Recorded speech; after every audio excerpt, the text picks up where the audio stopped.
Hello बच्चों, आप सभी का स्वागत है इस वीडियो में। और इस वीडियो में यहां पर हम लोग पढ़ रहे हैं क्लास 8 के सिविक्स के चैप्टर नंबर फर्स्ट को, जिसका नाम है द इंडियन कॉन्स्टिट्यूशन। और यहां पर इस चैप्टर के साथ हम लोग क्लास 8 के सिविक्स की शुरुआत कर रहे हैं। और यहां पर हम लोग पढ़ रहे हैं इस चैप्टर को एनसीईआरटी किताब की मदद से, यानी कि एनसीईआरटी किताब की मदद से लाइन बाय लाइन एक्सप्लेनेशन के साथ पूरे चैप्टर को पूरी तरीके से हम समझेंगे। इसके साथ ही इस चैप्टर के ऊपर मैंने एक और वीडियो बनाया है, जिसमें कि आपको पूरा चैप्टर नोट्स के जरिए पॉइंट वाइज समझाया गया है। अगर आप वो देखना चाहते हैं तो वो भी जाकर के देख सकते हैं, हमारे चैनल पर अवेलेबल है। ठीक है, तो यहां पर ये चैप्टर क्या है? चैप्टर है द इंडियन कॉन्स्टिट्यूशन, जिसको कि हिंदी में हम कहेंगे भारतीय संविधान। ठीक है, तो यहां पर इस चैप्टर में हमें पढ़ना क्या है? हमें यहां पर इस चैप्टर में पढ़ना है इंडियन कॉन्स्टिट्यूशन के बारे में, भारतीय संविधान के बारे में। तो हम लोग भारतीय संविधान के बारे में क्या पढ़ने वाले हैं? तो सबसे पहले इस पॉइंट को थोड़ा सा हम लोग क्लियर कर लेते हैं, फिर हम इस चैप्टर की शुरुआत करेंगे, तब हमें आइडिया होगा कि भाई क्या पढ़ेंगे हम। तो यहां पर देखिए, इंट्रो में ही आपका एक लास्ट में समझाया गया है कि हमने अभी तक जो पिछला साल पढ़ा था, क्लास 7th आपने पढ़ा था, वहां पर आपने एक तरीके से कॉन्स्टिट्यूशन की कुछ बेसिक चीजें जैसे कि इक्वालिटी के बारे में, साथ में वोटिंग के बारे में और भी तरीके तरीके की चीजें सोसाइटी से रिलेटेड पढ़ी थी। ठीक है, वहां पर कई बार कॉन्स्टिट्यूशन शब्द का जिक्र आया था, कॉन्स्टिट्यूशन की बात की गई थी। तो यहां पर है कि आपने कभी यह सोचा, आपके मन में ख्याल आया कि भाई ये कॉन्स्टिट्यूशन होता क्या है, कॉन्स्टिट्यूशन की क्यों हमें जरूरत है, और साथ ही कॉन्स्टिट्यूशन कैसे लिखा गया हमारे देश का, और हमारे देश के कॉन्स्टिट्यूशन को किसने लिखा? ये सब चीजें यहां पर इस चैप्टर में हमें समझना है। अब इस चीज को समझने के बाद हम इस चैप्टर में समझेंगे कि हमारे देश का जो संविधान है, हमारे देश का जो कॉन्स्टिट्यूशन है, इसके कुछ खास बातें क्या हैं, यानी कि की फीचर्स क्या है हमारे देश के कॉन्स्टिट्यूशन का। ये सब चीजें यहां पर हम लोग क्लियर करेंगे। अब आइए हम लोग शुरुआत करते हैं चैप्टर को, और सबसे पहले समझते हैं कि भाई ये कॉन्स्टिट्यूशन होता क्या है और कॉन्स्टिट्यूशन की हमें क्यों जरूरत होती है। ठीक है, अब यहां पर आप सभी जो हैं, बच्चे हैं, आप सभी बहुत सारे गेम्स खेलते हैं, बहुत सारे खेल खेलते हैं। जैसे कि आप में से बहुत सारे बच्चों को फुटबॉल खेलना पसंद होगा, बहुत सारे बच्चों को क्रिकेट खेलना पसंद होगा, और बहुत सारे बच्चे होंगे जो कि दूसरे खेल खेलते होंगे, जैसे कि बैडमिंटन हो गया, टेनिस हो गया, या फिर आपको कबड्डी खेलते होंगे, बहुत सारे आप खेल खेलते हैं। आप कोई भी खेल खेलते हैं, जैसे कि यहां पर फुटबॉल खेलते हैं या फिर क्रिकेट खेलते हैं, तो हर खेल को खेलने के लिए कुछ बेसिक रूल्स होते हैं। जैसे कि फुटबॉल अगर आप खेलने जाएंगे तो उस फुटबॉल का बेसिक रूल है कि आप बॉल को हाथ से टच नहीं कर सकते हैं, यानी कि जो प्लेयर्स हैं गोलकीपर को छोड़ करके, वो लोग बॉल को हाथ से टच नहीं कर सकते। यह फुटबॉल का बेसिक रूल है। लेकिन इसके अलावा भी सैकड़ों की संख्या में 100 से भी ज्यादा रूल्स हैं जो कि फुटबॉल खेल में अप्लाई होते हैं। जैसे प्लेयर की संख्या कितनी होगी, जो फील्ड होगा उसका साइज कितना होगा, टाइम कितना होगा, कितने देर में फुटबॉल खेला जाएगा, इस तरीके से बहुत सारे रूल्स होते हैं। इन सभी रूल्स के आधार पर ही हम लोग फुटबॉल खेल को खेलते हैं। इसी प्रकार से हम लोग जब क्रिकेट खेलते हैं तो क्रिकेट खेलने के लिए भी बहुत सारे रूल्स होते हैं। जैसे कि प्लेयर्स की संख्या कितनी होगी, 11 होगी। यहां पर एक बैट्समैन होगा, बैट्समैन का पेयर होगा, दोनों दौड़ करके रन ले सकते हैं, चौका छक्का मार सकते हैं। विकेट कीपर होता है, फील्डर्स होते हैं, एक बॉलर होता है। इस प्रकार के बहुत सारे रूल्स होते हैं। तो भाई सोचो कि एक छोटी सी चीज है, क्या है, खेल क्या है, एक छोटा सा चीज है भाई। हम लोग मस्ती के लिए, मजाक के लिए भाई खेल खेलते हैं, मजा करने के लिए। वैसे प्रोफेशनली भी लोग खेलते हैं, लेकिन भाई बात क्या है, ये चीज को चलाने के लिए हम लोग क्या कर रहे हैं, रूल्स एंड रेगुलेशन बना रहे हैं कि भाई तुमको क्या करना है, फुटबॉल खेलना है तो किक मारना है, पैर से, हाथ से नहीं टच करना है। हाथ से अगर टच करोगे तो पेनाल्टी मिलेगा, फाउल माना जाएगा। इस प्रकार की चीजें होती हैं। तो भाई सोचो कि यहां पर जो खेल है, इसको चलाने के लिए हम लोग इतने रूल्स एंड रेगुलेशन बना रहे हैं, फॉलो कर रहे हैं। तो अगर हमें इतना बड़ा देश चलाना है, हमारे समाज को चलाना है, देश को चलाना है, या फिर देश को, मान लो कि देश की बात नहीं करते, किसी भी ऑर्गेनाइजेशन को चलाना है, कोई भी संस्था हम लोग बना रहे हैं, तो उसको चलाने के लिए भी कुछ बेसिक रूल्स एंड रेगुलेशन होने चाहिए कि भाई कौन आदमी क्या काम करेगा, किसकी क्या जिम्मेदारी होगी, किसको क्या करना है, कौन क्या नहीं कर सकता है। इस प्रकार के कुछ रूल्स एंड रेगुलेशन होंगे जिसको कि देश के सभी लोग मानेंगे, तब जाकर के हमारा देश सही तरीके से चलने पाएगा। हम किसी ऑर्गेनाइजेशन की बात करें तो वो ऑर्गेनाइजेशन सही तरीके से चलने पाएगा। तो भाई सिंपल बात में बात करें तो ये कॉन्स्टिट्यूशन क्या होता है? कॉन्स्टिट्यूशन एक प्रकार से सेट ऑफ रूल्स होता है, सेट ऑफ बेसिक रूल्स, जो कि किसी देश को चलाने के लिए या फिर किसी भी ऑर्गेनाइजेशन को चलाने के लिए लिखा जाता है। अब आप कॉन्स्टिट्यूशन शब्द को अभी तक पढ़े हैं आपने, तो सिर्फ आपने इंडिया के बारे में पढ़ा कि भाई इंडिया का कॉन्स्टिट्यूशन है और दूसरे देशों का कॉन्स्टिट्यूशन है, लेकिन ऐसा नहीं है कि सिर्फ देशों का कॉन्स्टिट्यूशन होता है। आप अगर बात करेंगे जो हमारे देश में पॉलिटिकल पार्टीज होती हैं, जैसे कि बीजेपी हो गया, कांग्रेस हो गया, आम आदमी पार्टी हो गया, या फिर आपका बीजू जनता दल हो गया, या फिर समाजवादी पार्टी हो गया, जितने भी पॉलिटिकल पार्टीज होते हैं उन सभी पॉलिटिकल पार्टीज का अपना कॉन्स्टिट्यूशन होता है। मतलब क्या? मतलब कि समाजवादी पार्टी है तो उस पार्टी के अंदर क्या हो सकता है, क्या नहीं हो सकता है, कैसे कोई प्रेसिडेंट बनेगा, कैसे आप जिला परिषद के सदस्य बनेंगे, कैसे पार्टी के मेंबर बनेंगे, इस तरीके के कुछ बेसिक सेट ऑफ रूल्स होंगे जिसके तहत पार्टी चलेगी। उसी प्रकार से हर पार्टी का बेसिक सेट ऑफ रूल होता है। उसी प्रकार से दुनिया में जितने भी देश हैं, इन सभी देशों ने क्या किया, अपने अपने देश में समाज को चलाने के लिए, सोसाइटी को मैनेज करने के लिए कुछ बेसिक सेट ऑफ रूल्स तय किए, जिसको कि देश की जनता स्वीकार करती है, ताकि ये जो बेसिक सेट ऑफ रूल हैं उसके तहत हमारा देश चलेगा। जैसे इंडिया में उदाहरण के लिए कुछ बातें देखते हैं। इंडिया में भाई हमारा कॉन्स्टिट्यूशन है, यहां पर बेसिक सेट ऑफ रूल क्या है? बेसिक सेट ऑफ रूल सबसे पहला क्या है भाई, कि हमारे देश में, इंडिया में क्या होगा भाई? डेमोक्रेसी होगा। आपने पिछले साल पढ़ा था कांता के बारे में, चैप्टर आपने शुरुआत की थी, जब ऑन इक्वालिटी चैप्टर शुरू करते हैं तो वहां पर कांता को देखा था कि भाई कांता जा रही है वोट डालने। तो भाई वहां पर क्या है, हमारे देश में क्या है? डेमोक्रेसी। ये एक बेसिक सेट ऑफ रूल है हमारे देश का। इसी प्रकार से हमारा देश का बेसिक सेट ऑफ रूल क्या है, कि हमारे देश में है क्या? Fundamental rights. क्या है भाई? फंडामेंटल राइट्स हमारे देश में है। मतलब क्या? मतलब कि जो लोग हैं उनके पास इक्वालिटी का अधिकार है, सभी लोग इक्वल हैं। एक तरीके से फ्रीडम का अधिकार है, सभी लोग फ्री हैं। तो ये इस प्रकार के कुछ बेसिक सेट ऑफ रूल हैं जिसके तहत हमारा देश चलता है। और हमारे देश में जितने भी चीजें, सिर्फ बेसिक सेट ऑफ रूल की बात नहीं होती है, हमारे देश में जितने भी प्रोविजंस बनेंगे, कोई भी कानून बनेगा, कोई भी चीज आप करेंगे, वो आप कॉन्स्टिट्यूशन के हिसाब से ही करेंगे। आप अपनी मर्जी से कुछ भी नहीं कर सकते। जैसे आपको अगर किसी को आज मन करता है कि जाकर के किसी को थप्पड़ मार दें या किसी को गाली दे दें, आप नहीं दे सकते हैं। क्यों?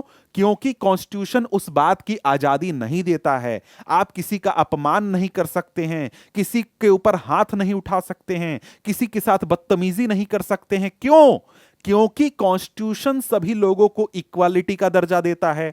साथ में अगर आप क्राइम करते हैं तो उसके लिए भी प्रोविजंस हैं हमारे देश में, जो कि कॉन्स्टिट्यूशन के आधार पर बनाए गए हैं।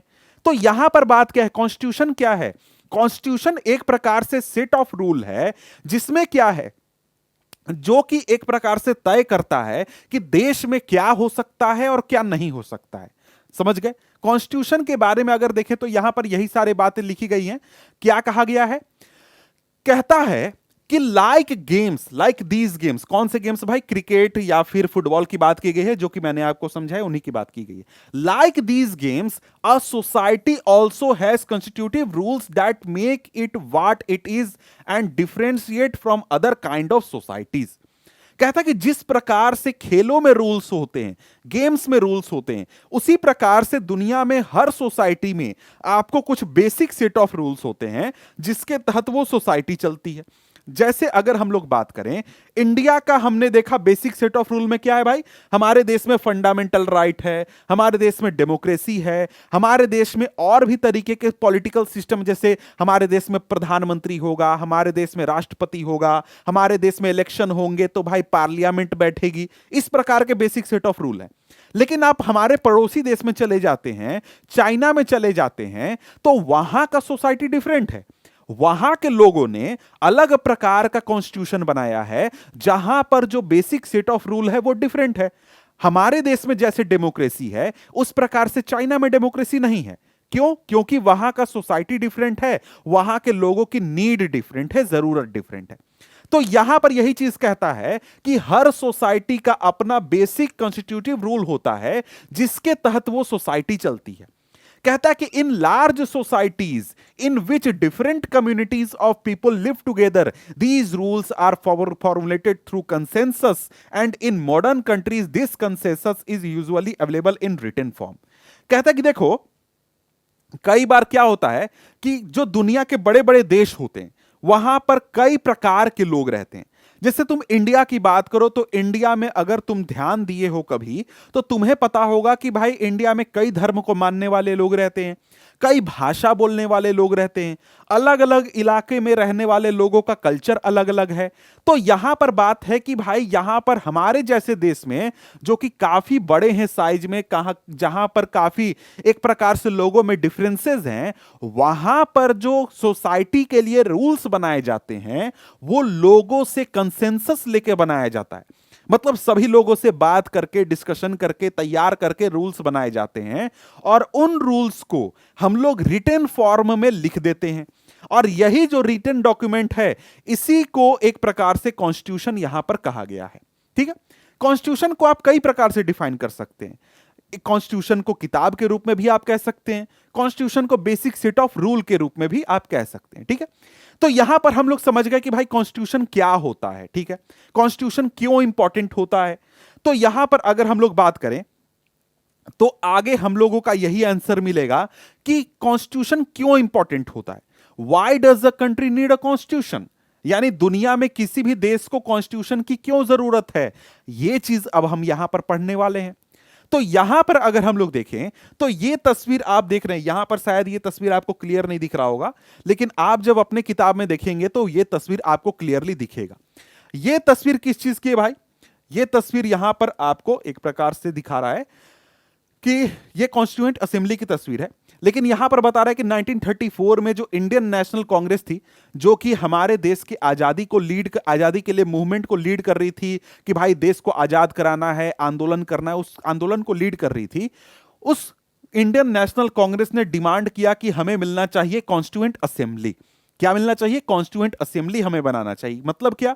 मतलब हमें संविधान सभा बनाना चाहिए, एक ऐसी असेंबली बनानी चाहिए जो कि हमारे देश के लिए कॉन्स्टिट्यूशन का निर्माण करेगी, संविधान का निर्माण करेगी। मतलब कि जब इंडिया आजाद हो जाए, किस समय की बात हो रही है? 1934, जिस समय इंडिया गुलाम था, अंग्रेजों का गुलाम था, उस समय यहां पर कॉन्स्टिट्यूएंट असेंबली बनाने की बात हो रही थी कि भाई हम लोग जब आजाद हो जाएंगे तब हमारा देश कैसा होगा, हमारे देश में क्या क्या चीजें लीगल होगी, क्या इलीगल होगी, उसको तय करने के लिए यहां पर कॉन्स्टिट्यूएंट असेंबली बनाने की बात हो रही थी कि भाई कॉन्स्टिट्यूशन हम लोग बना लेते हैं कि जब देश आजाद होगा तब उसको लागू कर दिया जाएगा। तो यहां पर कहता है कि during the second world war this assertion for the independent constituent assembly formed only of Indian gained momentum and this were convened in December 1946। कहता है कि देखो भाई, जब सेकेंड वर्ल्ड वॉर का समय चल रहा था, यूरोप में चल रहा था, इंडिया के लोग भी उसमें पार्टिसिपेटेड थे, इंडिया के सैनिक वगैरह भी उसमें जा रहे थे, तो उस समय में यहां पर जो लीडर्स थे जो कि एक प्रकार से आजादी के लिए आंदोलन को लीड कर रहे थे, उन्होंने डिमांड को बहुत जोर से उठाया कि हमें क्या मिलना चाहिए? कॉन्स्टिट्यूएंट असेंबली मिलना चाहिए। मतलब कि हमें अपने देश का संविधान बनाने के लिए संविधान सभा बनाना चाहिए। और यहां पर इस बात को स्वीकार कर लिया गया कब? जब अंग्रेजों ने तय किया कि भाई हम लोग इंडिया छोड़ करके अब जाने वाले हैं, अब यहां पर हम लोग राज नहीं करेंगे। और हमारे देश में दिसंबर 1946 में ये जो कॉन्स्टिट्यूएंट असेंबली थी इसको कन्वीन कर दिया गया। ठीक है, मतलब एक प्रकार से चालू कर दिया गया, उसका काम वगैरह शुरू कर दिया गया। पेज 2 में आपको तस्वीरें दिखेंगी, ठीक है, यह भी तस्वीर आपको कॉन्स्टिट्यूएंट असेंबली की यहां पर दिख रही है। अब कॉन्स्टिट्यूएंट असेंबली क्या थी भाई? एक प्रकार की सभा थी, असेंबली थी, जिसने भारत के लिए कॉन्स्टिट्यूशन बनाने का काम किया था, संविधान बनाने का काम किया था। तो भाई संविधान किसने बनाया है? सिंपल आंसर है कि हमारे देश की कॉन्स्टिट्यूएंट असेंबली ने बनाया है, जिसमें कि इंडिया के हर एक इलाके से, हर हिस्से से, हर प्रकार के लोग, हर भाषा बोलने वाले लोग, हर जाति के लोग, हर धर्म के लोग, हर कल्चर के लोग वहां पर प्रेजेंट थे। सभी ने डिस्कशन करके कंसेंसस से क्या किया? हमारे देश के लिए संविधान बनाने का काम किया, कॉन्स्टिट्यूशन बनाने का काम किया। अब यहां पर कॉन्स्टिट्यूशन बनाने के लिए जो कॉन्स्टिट्यूएंट असेंबली थी, उसने दिसंबर 1946 से लेकर नवंबर 1949 तक इन्होंने मीटिंग्स किए, बैठी, इस प्रकार से क्या किया? मीटिंग किया, डिस्कशन किया, डिबेट किया, बहुत सारे प्रोसेसेस हुए। उसके बाद हमारा जाकर के कॉन्स्टिट्यूशन तैयार हुआ और कॉन्स्टिट्यूशन को हमारे देश में लागू कर दिया गया। कब लागू किया गया? 26 जनवरी 1950 को हमारा कॉन्स्टिट्यूशन लागू कर दिया गया। ठीक है, तो यहां पर अगर हम लोग देखें तो यहां पर आगे बढ़ते हैं और मेन मुद्दे पर आते हैं। तो यहां पर अगर हम लोग देखें तो क्या कह रहा है? कह रहा है कि today most countries in the world have a constitution. आज अगर आप दुनिया में किसी भी देश में चले जाएं तो वहां पर ज्यादा चांस है कि कॉन्स्टिट्यूशन होगा, चाहे वहां पर डेमोक्रेसी हो, या फिर वहां पर किसी राजा का शासन हो, या फिर वहां पर कोई सेना शासन कर रही हो। किसी भी देश में आप चले जाएंगे कॉन्स्टिट्यूशन होगा। जैसे इंडिया में भी कॉन्स्टिट्यूशन होगा, चाइना में भी कॉन्स्टिट्यूशन है, म्यांमार में भी कॉन्स्टिट्यूशन है, पाकिस्तान में भी कॉन्स्टिट्यूशन है, हर देश में कॉन्स्टिट्यूशन है। समझ गए? तो यहां पर क्या है कि भाई आज के समय में दुनिया के लगभग देशों में कॉन्स्टिट्यूशन प्रेजेंट है। कहता है कि while all democratic countries are likely to have a constitution, it is not necessary that all countries that have a constitution are democratic। ये बहुत इंपॉर्टेंट पॉइंट है, इसको ध्यान से समझिए। कहता है कि देखो, दुनिया में जितने भी डेमोक्रेटिक कंट्री है, डेमोक्रेटिक कंट्री का मतलब आप समझ रहे हैं, जहां पर जनता वोट दे करके अपने सरकार को, अपने नेता को चुनती है, अपने प्रधानमंत्री, राष्ट्रपति को चुनती है, वो क्या हो गया? Democratic country. मतलब दुनिया में जितने भी डेमोक्रेटिक कंट्री होंगे, वहां पर गारंटी है कि आपको क्या मिलेगा? कॉन्स्टिट्यूशन मिल जाएगा। लेकिन दुनिया में बहुत सारे देश ऐसे हैं जिन देशों में कॉन्स्टिट्यूशन है लेकिन वहां पर डेमोक्रेसी नहीं है। जैसे उदाहरण के लिए सबसे अच्छा उदाहरण हमारा पड़ोसी है चीन। चाइना में कॉन्स्टिट्यूशन है, कॉन्स्टिट्यूशन के हिसाब से देश चलता है, सरकार चलती है, लेकिन चाइना में डेमोक्रेसी नहीं है। समझ गए? यही बात यहां पर समझाने की कोशिश कर रहा है कि भाई कोई डेमोक्रेसी है देश, किसी देश में डेमोक्रेसी है तो क्या होगा? कॉन्स्टिट्यूशन होगा कि नहीं होगा? होगा। लेकिन कोई देश है उसमें कॉन्स्टिट्यूशन है तो क्या गारंटी है कि वो डेमोक्रेसी होगा? नहीं, क्योंकि चाइना में भी कॉन्स्टिट्यूशन है। म्यांमार में अभी के समय में सेना शासन कर रही है, वहां कोई राष्ट्रपति, प्रधानमंत्री नहीं शासन कर रहे, उनको हटा दिया गया है, तो सेना शासन कर रही है, फिर भी उस देश में कॉन्स्टिट्यूशन है। तो भाई यही बात है कि कॉन्स्टिट्यूशन होना और डेमोक्रेसी होना दो अलग अलग चीजें। आगे देखते हैं, आगे कहता है कि the constitution serve several purposes. Constitution के कई सारे पर्पस होते हैं, कई कारणों से किसी भी देश में कॉन्स्टिट्यूशन होता है। इन सभी पॉइंट्स को, इन सभी मुद्दों को अब हम यहां पर समझने वाले हैं। तो यहां पर आपसे क्वेश्चन पूछा जाएगा, why does a country need a constitution? किसी भी देश को कॉन्स्टिट्यूशन की क्यों जरूरत है? तो वहां पर यहां से जो पॉइंट्स आपको बताए जाएंगे, ये पॉइंट्स आंसर करना है। इसी प्रकार से what is purpose of constitution, constitution का क्या पर्पस होता है, वो भी आप यहां से जो पॉइंट्स बताए जाएंगे उनके हिसाब से आंसर करेंगे। तो हम लोग क्या करते हैं, बारी बारी से सभी पर्पसेस को पढ़ लेते हैं, समझ लेते हैं। तो यहां पर पहला पर्पस क्या कह रहा है? कहता कि it lays out certain ideals that form the basis of kind of country that we as citizens aspire to live in. यानी यहां पर कॉन्स्टिट्यूशन क्या करता है, कॉन्स्टिट्यूशन का क्या पर्पस है? कॉन्स्टिट्यूशन एक प्रकार से सर्टेन आइडियल्स को ले डाउन करता है। मतलब कि यहां पर हमारा जो देश बनेगा, मतलब कि भाई एक तरीके से आपसे मैंने कहा क्या कि हमारे देश के कॉन्स्टिट्यूशन को किसने बनाया? हमारे देश की कॉन्स्टिट्यूएंट असेंबली ने बनाया। लेकिन क्या कॉन्स्टिट्यूएंट असेंबली में जो लोग बैठे थे, वो लोग अपने मर्जी से कुछ भी कॉन्स्टिट्यूशन बना रहे थे क्या? नहीं। रियलिटी में ये वहां पर कंसेप्ट ये लागू किया गया था कि जो हमारे देश का कॉन्स्टिट्यूशन बन रहा है, वो कॉन्स्टिट्यूशन कौन बना रहा है भाई? कॉन्स्टिट्यूशन बनाया जा रहा है हमारे देश की कॉन्स्टिट्यूएंट असेंबली के द्वारा। ठीक है, अब ये जो असेंबली बनी है, ये असेंबली कहां से आ गई? तो इस असेंबली में लोगों को पहुंचाने के लिए यहां पर कॉन्स्टिट्यूएंट असेंबली का इलेक्शन हुआ था। और इलेक्शन में किसने पार्टिसिपेट किया था? तो हमारे देश के लोगों ने पार्टिसिपेट किया था। समझ गए? तो यहां पर यह कंसेप्ट आपको याद रखना है कि हमारे देश का जो कॉन्स्टिट्यूशन बनाया गया था, वो ऐसा नहीं था कि सिर्फ हमारे देश के कॉन्स्टिट्यूएंट असेंबली के में बैठे लोगों ने बनाया था। नहीं, रियलिटी में हमारे देश की जनता ने लीडर्स को असेंबली में भेजा, जिन्होंने हमारा कॉन्स्टिट्यूशन बनाया हमारे देश का। तो जब आप कॉन्स्टिट्यूशन पढ़ते हैं, तो कॉन्स्टिट्यूशन पढ़ने में प्रीएम्बल में सबसे पहले आपको मिलेगा we the people of India. मतलब यहां पर जो कॉन्स्टिट्यूशन बनाने वाले लोग थे, कॉन्स्टिट्यूएंट असेंबली में बैठे लोग थे, उन्होंने नहीं कहा कि भाई we the people of constituent assembly, नहीं, उन्होंने कहा we the people of India. यानी कि जो भारत के लोग हैं वो कॉन्स्टिट्यूशन बना रहे हैं और वो इस कॉन्स्टिट्यूशन को बना करके इंडिया में लागू कर रहे हैं। तो यहां पर यह ध्यान रखिए कि जो कॉन्स्टिट्यूशन के बारे में कह रहा है कि कॉन्स्टिट्यूशन क्या, पहला पर्पस क्या है कि यह सर्टेन आइडियल्स तय करता है कि जिसके आधार पर हमारा देश चलेगा और हमारे देश में समाज चलेगा। वो एक प्रकार से हमारे आइडियल्स को दर्शाता है। जैसे उदाहरण के लिए बात करें तो हमारे देश में कुछ बेसिक आइडियल्स क्या हैं भाई? हमारे देश में बेसिक आइडियल है, सबसे पहला तो हम पहले भी बात कर चुके हैं, वो क्या है? डेमोक्रेसी। भाई डेमोक्रेसी है हमारे देश में। दूसरा आइडियल, इंपॉर्टेंट आइडियल क्या है भाई? हम देखें तो हमारे देश में इक्वालिटी है, इक्वालिटी इंपॉर्टेंट आइडियल है। इसी प्रकार से हमारे देश में इंपॉर्टेंट आइडियल क्या है भाई? वो है फ्रीडम।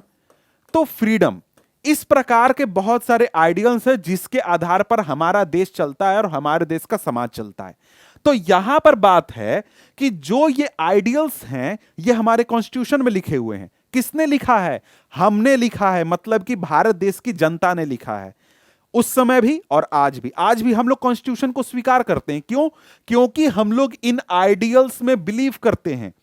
हम चाहते हैं कि हमारे देश में ये आइडियल्स होने चाहिए, इसलिए हम अपने देश के कॉन्स्टिट्यूशन को स्वीकार करते हैं। नहीं तो कॉन्स्टिट्यूशन चेंज करने का हमारे देश में प्रोविजन है कि भाई कॉन्स्टिट्यूशन में आपको कुछ चीज गलत लगता है तो आप उसको चेंज कर सकते हैं। लेकिन क्या हमने इन आइडियल्स को हटाया? नहीं हटाया। क्यों? क्योंकि हम इन आइडियल्स में बिलीव करते हैं। समझ गए? तो यहां पर यही चीज कहता है कि जो कॉन्स्टिट्यूशन है वो एक प्रकार से कुछ आइडियल्स तय करता है जिसके आधार पर हमारा देश चलेगा। मतलब कि हमारे आइडियल्स को दिखाता है कि हम अपने देश को कैसे चलाना चाहते हैं, किन आइडियल्स के ऊपर चलाना चाहते हैं। अगर इसको दूसरे तरीके से कहा जाए, put another way, a constitution tells us what the fundamental nature of our society is. मतलब यहां पर तो एक तरीके से समझा कि हम अपने देश को कैसे चलाना चाहते हैं, यह हमें कॉन्स्टिट्यूशन से पता चलेगा। लेकिन अगर हम दूसरे देश को देख रहे हैं, जैसे चाइना को देख रहे हैं, अमेरिका को देख रहे हैं, या फिर इंग्लैंड को देख रहे हैं, तो भाई हम उस देश को समझ सकते हैं। मतलब देश में समाज कैसा है, लोग क्या चाहते हैं, ये अगर हमें समझना है तो हमें कुछ नहीं करना है, बस उस देश के कॉन्स्टिट्यूशन को पढ़ लेना है। हमें पता चल जाएगा कि उस देश के लोग कैसे समाज को चाहते हैं, कैसा समाज उनका है। समझ गए? जैसे हमारे देश में क्या है भाई, इक्वालिटी की बात की गई है कॉन्स्टिट्यूशन में। तो कोई अमेरिका का आदमी अगर हमारे देश के कॉन्स्टिट्यूशन को पढ़ेगा तो समझेगा, ओह, इंडिया के लोग इक्वालिटी में बिलीव करते हैं, अपने देश में इक्वालिटी लाना चाहते हैं। ओ, इंडिया के लोग फ्रीडम देना चाहते हैं, अपने लोगों को, सभी लोगों को फ्रीडम देना चाहते हैं। ओ, इंडिया के लोग क्या करना चाहते हैं, डेमोक्रेसी में चाहते हैं कि हमारे देश में डेमोक्रेसी हो। इसी प्रकार से जब हम चाइना का कॉन्स्टिट्यूशन पढ़ेंगे तो वहां पर हमें चाइना के लोगों का क्या बिलीफ है, चाइना के लोग किस प्रकार के सोसाइटी में रहना चाहते हैं, यह हमें पता चल जाएगा। तो यही बात यहां पर कह रहा है कि भाई देखो, आप किसी भी देश को उस देश के कॉन्स्टिट्यूशन को पढ़ करके समझ सकते हैं कि उस देश के लोगों का क्या बिलीफ है, वो क्या चाहते हैं। अब यहां पर आगे कहता है कि a country is usually made up of different communities of people who share certain beliefs but may not necessarily agree on all issues. A constitution helps serve as a set of rule and principle that all person in a country can agree upon as the basis of the way in which they want the country to be governed. अब यहां पर कहता है कि देखो यहां पर एक देश है, एक देश कोई भी देश हो सकता है, हमारा देश या अमेरिका, चाइना, कोई भी देश हो सकता है. कहते हैं कि देखो हम किसी भी देश में जाएंगे ना, वहां पर हमको मिलेगा कि बहुत सारे अलग अलग कम्युनिटीज को लोग रहते हैं. जैसे हम अपने देश की ही बात करें तो हमने देखा शुरुआत में ही, इस चैप्टर की शुरुआत में, कि हमारे देश में बहुत डाइवर्सिटी है, बहुत कम्युनिटीज के लोग रहते हैं. जैसे धर्म के आधार पर कई सारे धर्म के लोग रहते हैं, भाषा के आधार पर कई सारे भाषा बोलने वाले लोग रहते हैं, कल्चर के आधार पर भी बहुत सारा डाइवर्सिटी है, कास्ट के नाम पर भी बहुत सारा डाइवर्सिटी है. तो आपको तरह तरह के डाइवर्सिटी मिलेंगे, बहुत तरीके के डाइवर्सिटी मिलेंगे. और सभी लोग जो हैं, सभी लोग हर बात पर सेम चीज नहीं बिलीव करते हैं. जैसे यहां पर अगर हम लोग लैंग्वेज की ही बात करें तो हमारे देश में भाई लैंग्वेज के ऊपर भी बहुत झगड़ा होता है. हमारे देश में बहुत सारे लोग हिंदी भाषा बोलते हैं, तो वो लोग चाहते हैं कि पूरे देश में हिंदी भाषा बोली जाए. कुछ लोग तमिल भाषा बोलते हैं तमिलनाडु में, वो लोग चाहते हैं कि भाई हमको हमारी आजादी मिलनी चाहिए, हमको कोई फोर्स नहीं करे कि भाई हमको हिंदी बोलना है या नहीं बोलना है. इसी प्रकार से आप अगर दूसरे तरीके से देखें, रिलीजन के आधार पर भी लोगों के विश्वास अलग अलग हैं कि भाई हमको मूर्ति पूजा करना है, कोई बोलता है हमको मूर्ति पूजा नहीं करना है, हम दूसरे तरीके के भगवान में बिलीव करते हैं, कोई दूसरा कल्चर फॉलो करता है. तो सब लोगों के अपने अपने बिलीफ है और सब लोगों में टकराव हो सकता है. तो यहां पर यह है कि देखो हमारे समाज में अलग अलग सोसाइटी के, मतलब अलग अलग कम्युनिटी के लोग रहते हैं, उन सब को एक साथ एक विचार रखना पॉसिबल नहीं है. तो उन सब को क्या किया जाए, एक सेट ऑफ रूल दे दिया जाए कि देखो भैया हमने क्या किया, हमने कॉन्स्टिट्यूशन बनाया, उसमें क्या लिख दिया, हमने लिख दिया कि भाई क्या मिलेगा, इक्वालिटी मिलेगा. ठीक है, और इक्वालिटी क्या आपको पसंद है, आपको पसंद है, सबसे पूछ लिया, सबने बोला ओके हमको कोई दिक्कत नहीं है, तो हमारे देश में क्या हो गया, कॉन्स्टिट्यूशन में इक्वालिटी डाल दिया गया. इसी प्रकार से हमारे देश में फ्रीडम ऑफ रिलीजन दे दिया गया कि भाई सभी धर्मों को आजादी दी जाती है कि आप लोग अपने धर्म को अपने हिसाब से फॉलो कीजिए, जो करना है करिए, कोई आपको नहीं रोकेगा. तो सब लोगों ने बोला ओके कोई दिक्कत नहीं, तो क्या कर दिया गया, हमारे देश में कॉन्स्टिट्यूशन में डाल दिया गया. मतलब यहां पर क्या है कि अलग अलग कम्युनिटी के लोग जो हैं सेम आइडियल्स नहीं रखते हैं, सेम उनके विचार नहीं होते हैं.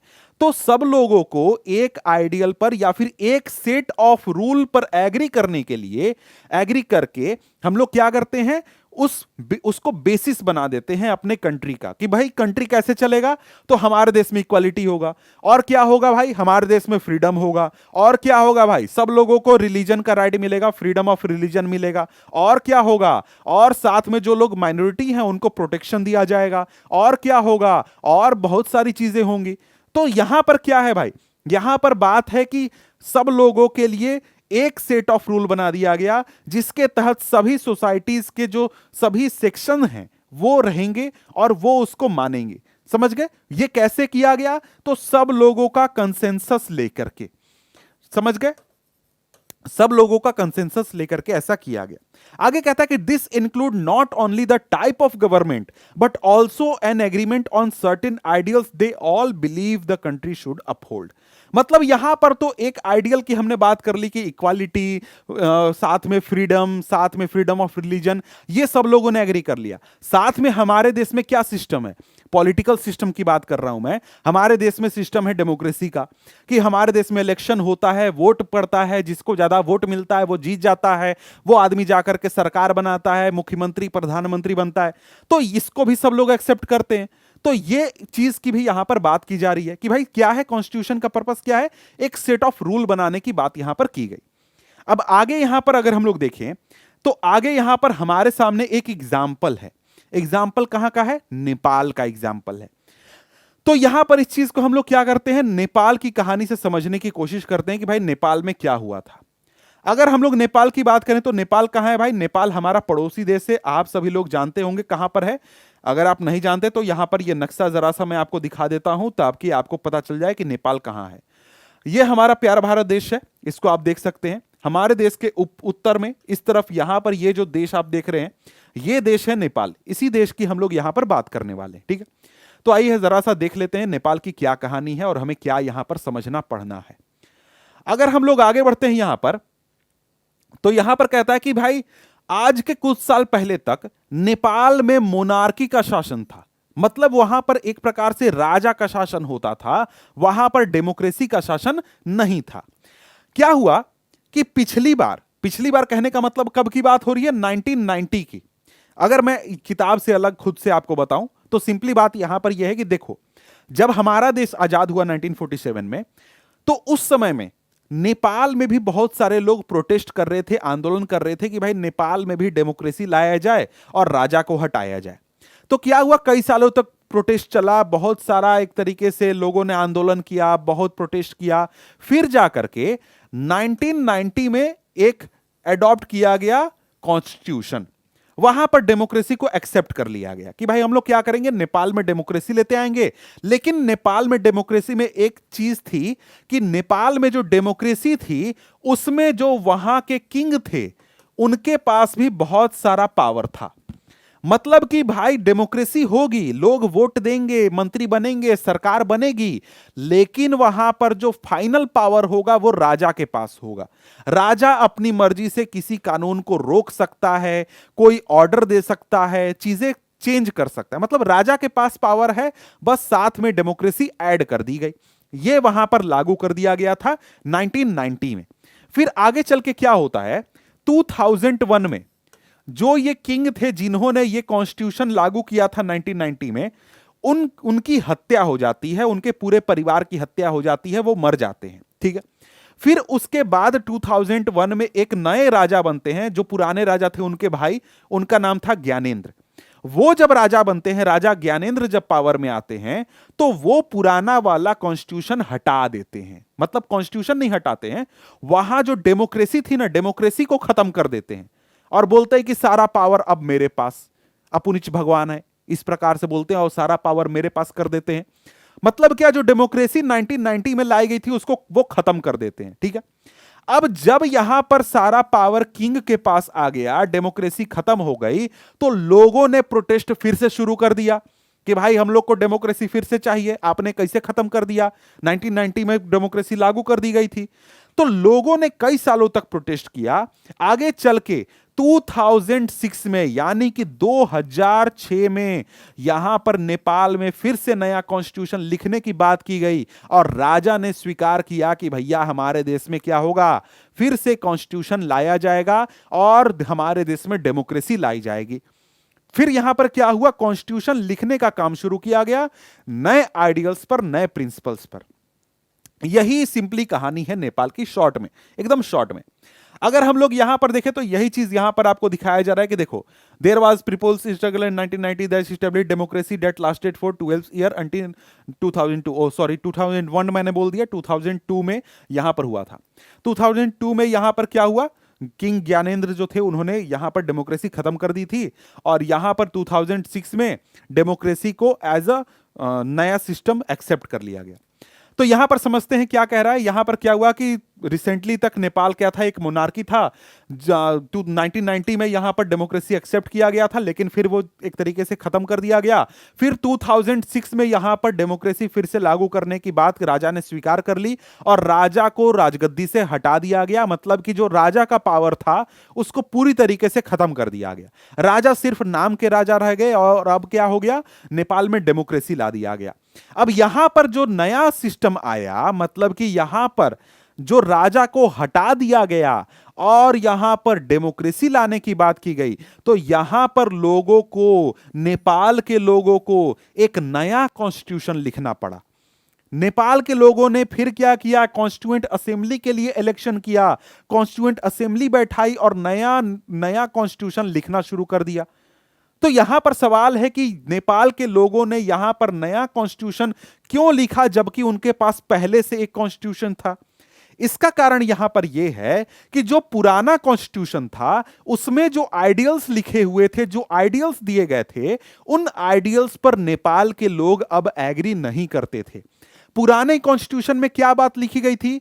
1990 में जो कॉन्स्टिट्यूशन लिखा गया था उसमें क्या बात था भाई? उसमें बात था कि भाई फाइनल अथॉरिटी किसके पास होगा? फाइनल अथॉरिटी ऑफ किंग, मतलब कि यहां पर राजा के पास फाइनल अथॉरिटी होगा। 1990 वाले कॉन्स्टिट्यूशन में यह बात लिखी हुई थी। तो जो 2006 में कॉन्स्टिट्यूशन बनाने की बात हुई, वहां पर क्या राजा के पास पावर था? क्या नहीं था पावर। राजा का सारा पावर छीन लिया गया था। तो क्या पुराना कॉन्स्टिट्यूशन काम करता? नहीं। क्यों नहीं काम करता? क्योंकि देश का, समाज का आइडियल बदल गया था, लोगों के जो विश्वास थे वो बदल गए थे।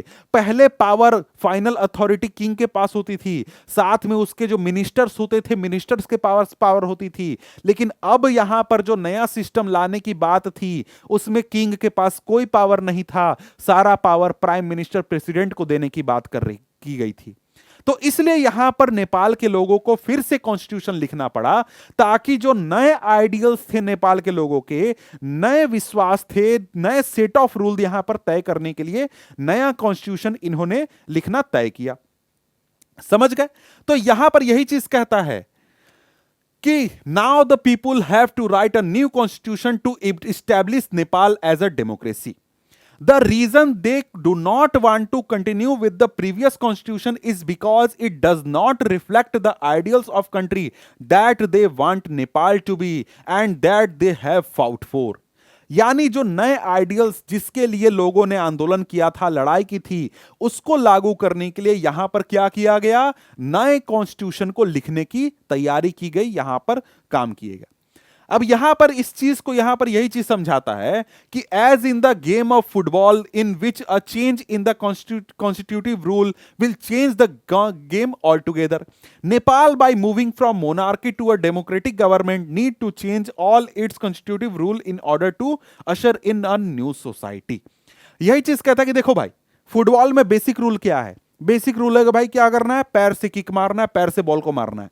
और यही रूल अगर बदल दें कि भाई जो प्लेयर हैं वो बॉल को उठा करके भी दौड़ सकते हैं, तो क्या वो फुटबॉल गेम बचेगा? क्या नहीं, वो रग्बी बन जाएगा या फिर कोई और गेम बन जाएगा।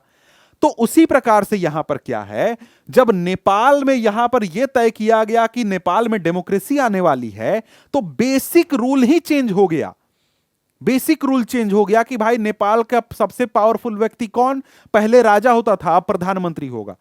तो यहां पर पूरा सेट ऑफ रूल चेंज करने की जरूरत है, इसीलिए यहां पर नया कॉन्स्टिट्यूशन लिखने की बात यहां पर की गई। तो पहला यहां पर पर्पस हम लोग समझ गए, कॉन्स्टिट्यूशन का पहला पर्पस क्या होता है।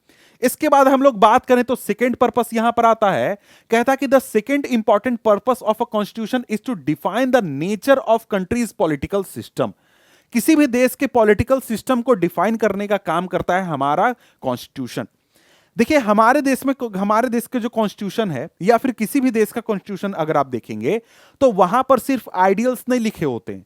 मतलब ये नहीं कि हमारे देश में इक्वालिटी होगा, फ्रेटर्निटी होगा, या फिर हमारे देश में फ्रीडम होगा, हमारे देश में डेमोक्रेसी होगी, ये सिर्फ बातें नहीं होती हैं। वहां पर क्लियरली अच्छे से बताया जाता है, लिखा जाता है कि हमारे देश में पॉलिटिकल सिस्टम कैसा होगा।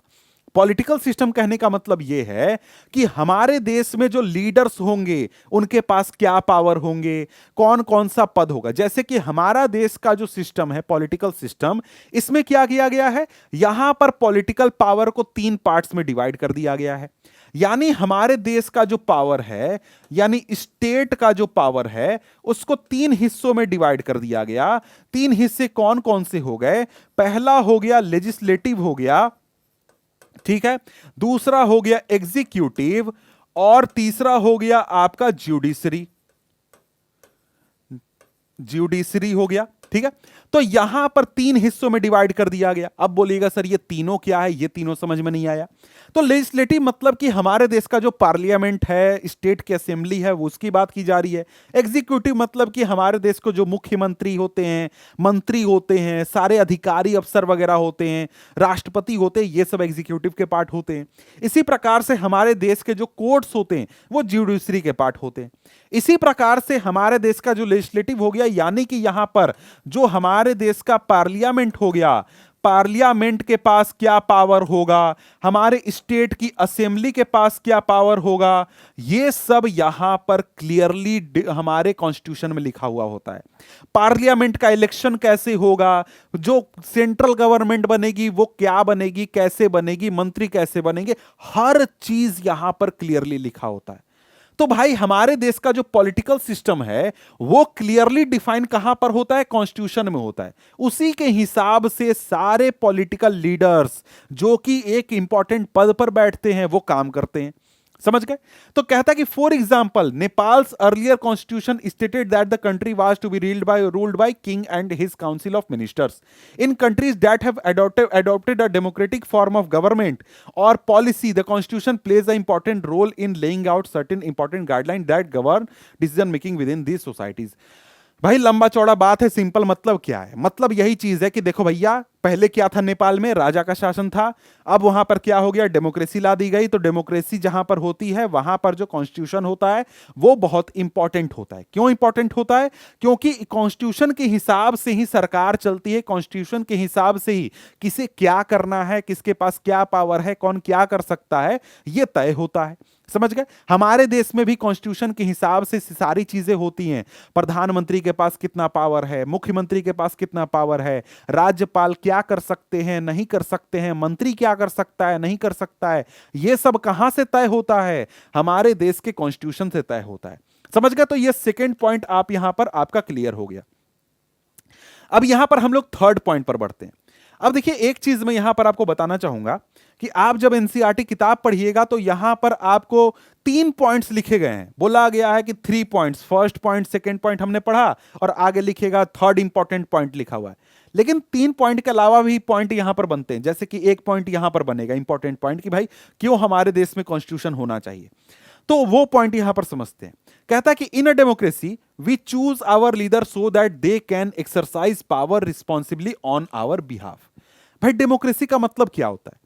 डेमोक्रेसी का मतलब होता है कि हम अपने लीडर्स को चुन रहे हैं, वो लीडर्स जाकर के इंपॉर्टेंट पोजीशन पर बैठेंगे, प्रधानमंत्री, मुख्यमंत्री, विधायक, सांसद के पद पर जाकर के बैठेंगे और वो क्या करेंगे, पावर को एक्सरसाइज करेंगे। मतलब जो हमने पावर उनको दी है वो पावर का यूज करेंगे और सरकार में जितने भी अधिकारी हैं, सेना है, पुलिस है, सबको ऑर्डर देंगे। हमने उनको यह पावर दी है। लेकिन यहां पर यह हो सकता है कि ये जो लीडर्स हैं, ये लीडर्स अपना पावर मिसयूज करने लगे, पुलिस को मेरे ही घर पर भेज दे डंडा मारने के लिए कि इसको जाओ पीट के आओ, या फिर यहां पर पुलिस से मुझे पकड़ के ले जाकर जेल में डाल दे क्योंकि मंत्री जी को मेरा चेहरा पसंद नहीं आया। यह हो सकता है। तो यहां पर इस तरीके के जो मिसयूज हैं यह भी हो सकता है जब यहां पर किसी पॉलिटिकल लीडर के पास पावर होगा। अब इसको अच्छी तरीके से एग्जाम्पल यहां पर आपको समझना होगा कि भाई अगर किसी के पास पावर हो और मिसयूज हो जाए तो वो कितना बुरा हो सकता है, कितना खतरनाक हो सकता है। यह सिंपल सा एग्जाम्पल है, क्लासरूम का एग्जाम्पल है। यहां पर एक क्लास है जिसमें एक यहां पर लड़का है जिसका नाम है सुरेश, जो कि उस क्लास का क्लास मॉनिटर है। वो एक बुल्ली है। बुल्ली मतलब कि एक प्रकार से अपने क्लास के दूसरे बच्चों को परेशान करता है, दूसरे बच्चों को प्रताड़ित करता है, इस प्रकार का लड़का है ये। अब यहां पर यह है कि जो क्लास टीचर है मिसेज राव, ये किसी कारण से क्लास को छोड़ करके जा रही हैं। उन्होंने सुरेश को बोला कि सुरेश तुम क्या करो, क्लास को थोड़ा ध्यान रखो, क्लास को एक तरीके से मैनेज करो कि लोग जो बच्चे हैं वो शैतानी ना करें, परेशानी ना करें। अब जो सुरेश है अपना काम शुरू करता है। क्या काम? भाई परेशान करने का, बुल्ली करने का काम शुरू करता है। अनिल एक बच्चा है, उसको परेशान करने का काम करता है।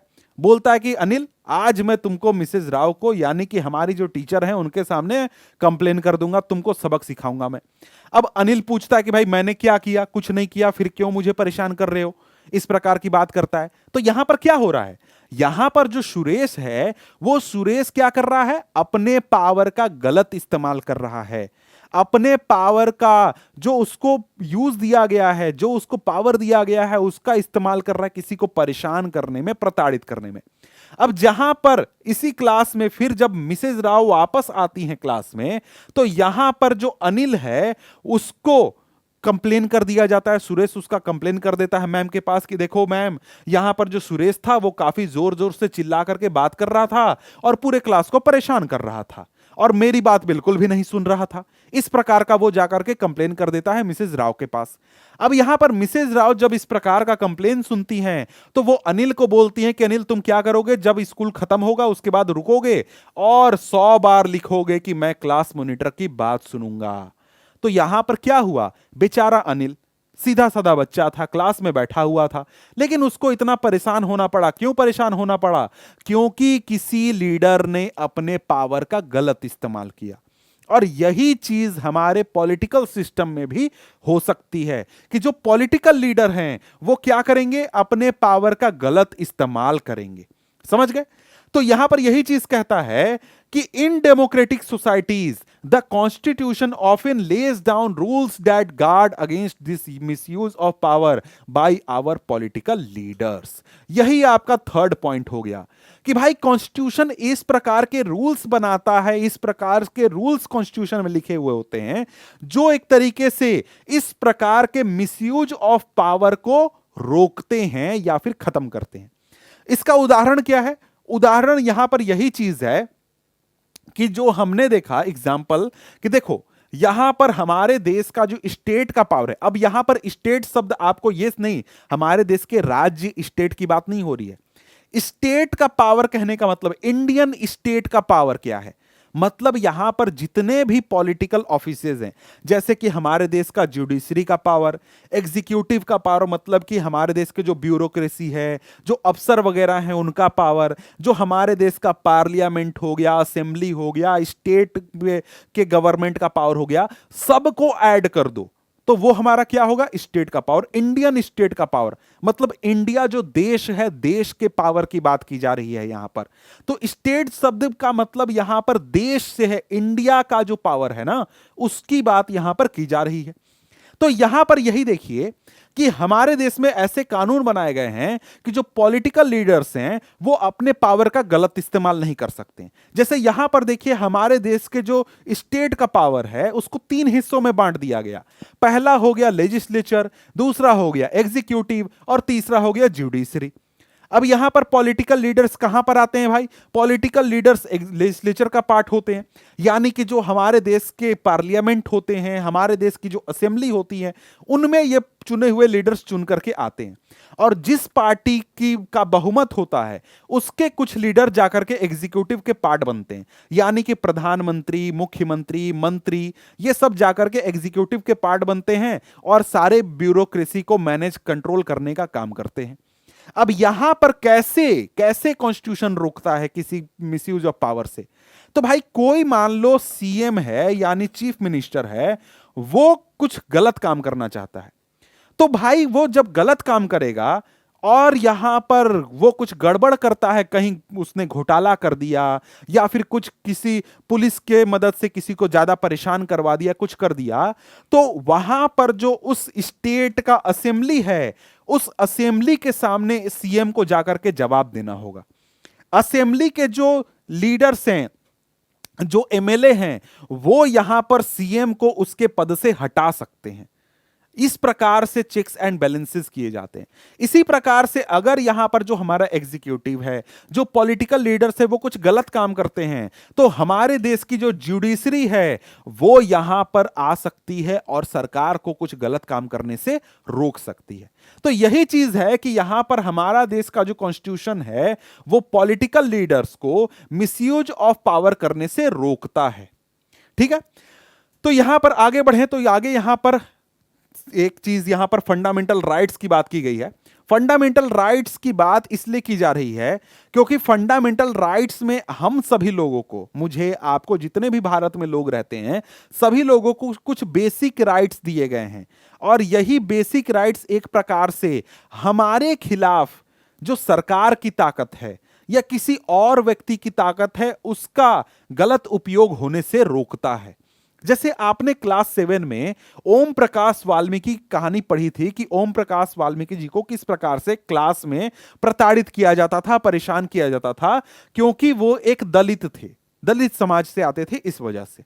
अब यहां पर अगर हम लोग देखें तो यहां पर हमारे देश का जो कॉन्स्टिट्यूशन है, हमारे देश के कॉन्स्टिट्यूशन में फंडामेंटल राइट्स की बात की गई है कि फंडामेंटल राइट्स जो हैं वो हमारे देश के हर नागरिक को मिलेंगे, जिसमें उदाहरण के लिए राइट टू इक्वालिटी है, राइट टू फ्रीडम है, और भी कई सारे राइट्स हैं, उनकी हम आगे डिटेल में बात करने वाले हैं। तो इसकी वजह से, इन फंडामेंटल राइट्स की वजह से आप किसी के साथ किसी भी प्रकार का भेदभाव नहीं कर सकते हैं, किसी भी व्यक्ति को आप या फिर सरकार कैद नहीं कर सकते हैं, उनको फ्रीडम का अधिकार है, अपने धर्म को फॉलो करने का अधिकार है, कहीं भी आने जाने का अधिकार है, देश में तरह तरह के उनको अधिकार हैं। तो ये सब एक प्रकार से हमारे कॉन्स्टिट्यूशन में जो प्रावधान है, ये सरकार को हमारे खिलाफ गलत स्टेप उठाने से रोकते हैं। मतलब किसी सीएम से मेरा झगड़ा हो जाए तो सीएम जबरदस्ती मुझे उठा करके जेल में नहीं डाल सकता। क्यों? क्योंकि मेरे पास फंडामेंटल राइट्स हैं, मुझे बिना कारण का, बिना किसी क्राइम किए जेल या फिर किसी भी प्रकार के कैद में नहीं रखा जा सकता है। समझ गए? तो यहां पर आगे बढ़े तो आगे यहां पर अगला नेक्स्ट हमारा पॉइंट है, नेक्स्ट यानी कि हमारा पॉइंट फोर्थ आ जाता है। फोर्थ पॉइंट यहां पर क्या है भाई? यहां पर कहता है कि another important function that a constitution plays in a democracy is to ensure that a dominant group does not use its power against another less powerful people or groups. यहां पर क्या है? कहता है कि कॉन्स्टिट्यूशन एक प्रकार से यहां पर ये इंपॉर्टेंट उसका फंक्शन है कि जो समाज है, देश है, उसमें जो डोमिनेंट ग्रुप हैं, डोमिनेंट ग्रुप मतलब कि जो कि ज्यादा शक्तिशाली हैं, पावरफुल हैं, जो एक तरीके से अपनी बात मनवा सकते हैं, जिनके पास ज्यादा ताकत है, वो कमजोर लोगों पर अत्याचार ना करें, उनको परेशान ना करें और एक तरीके से उनके खिलाफ पावर का इस्तेमाल ना करें। इस चीज को होने से कॉन्स्टिट्यूशन, हमारे देश का कॉन्स्टिट्यूशन रोकता है। उदाहरण से समझते हैं। यहां पर देखिए एक क्लास है, क्लास में आता है गेम पीरियड। भाई गेम पीरियड हम लोग को भी बहुत मस्ती आता था जब स्कूल में गेम पीरियड आता था, तो कि हम लोग भी खेलने जाएंगे, फील्ड में जाएंगे, मजा आएगा, ऐसे वैसे बहुत मस्ती आता था। आप लोग को भी मस्ती आता होगा, गेम पीरियड आता होगा। तो यहां पर क्या होता है? गेम पीरियड आया क्लास में, अब यहां पर बच्चे लोग क्या कर रहे हैं? तैयारी कर रहे हैं कि हम लोग फील्ड में जाएंगे और खेलेंगे। यहां पर जो लड़के हैं वो तय करते हैं कि हम लोग क्रिकेट खेलेंगे, जो लड़कियां हैं वो बोलती है कि नहीं, आज क्या करते हैं, हम लोग थोड़ा सा चेंज करते हैं और आज हम लोग बास्केटबॉल खेलते हैं। ये लड़कियां तय करती हैं। लेकिन यहां पर क्या होता है? यहां पर जो टीचर आती है, टीचर, अब वो मेल है फीमेल है पता नहीं, जो टीचर आते हैं वो क्या करते हैं? तो बोलते हैं कि सभी लोग वोटिंग करो और हाथ उठा करके तय करो कि आज क्या खेला जाएगा।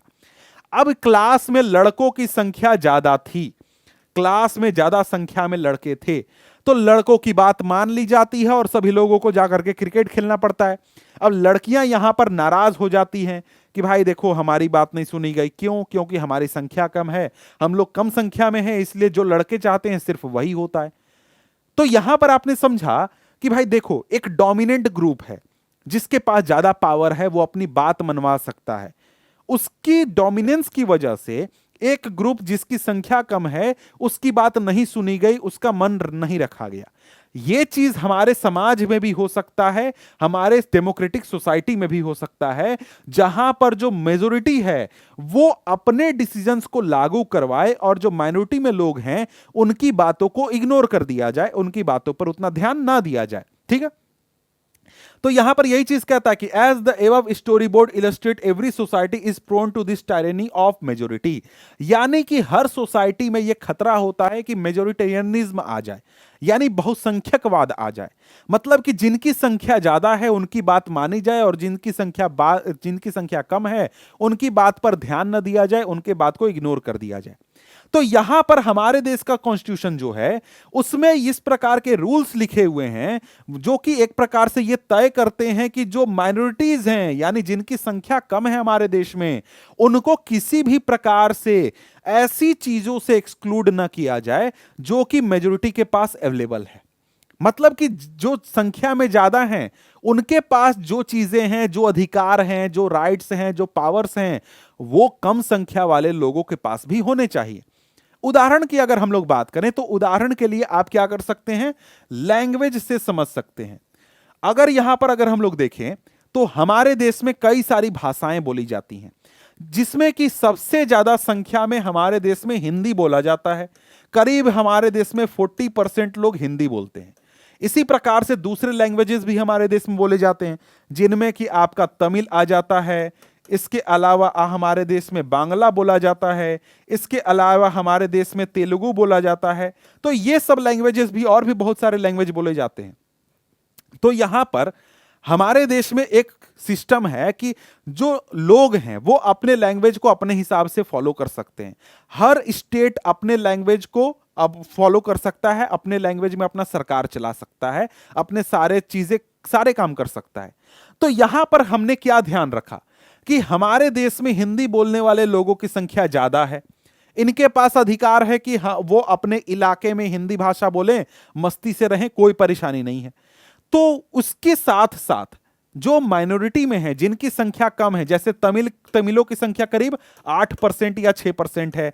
बांग्ला भाषा बोलने वाले लोगों की भी करीब 8 या 9%, इनकी थोड़ी ज्यादा है। इसी प्रकार से तेलुगु भाषा बोलने वाले लोगों की संख्या करीब 6 से 7% है।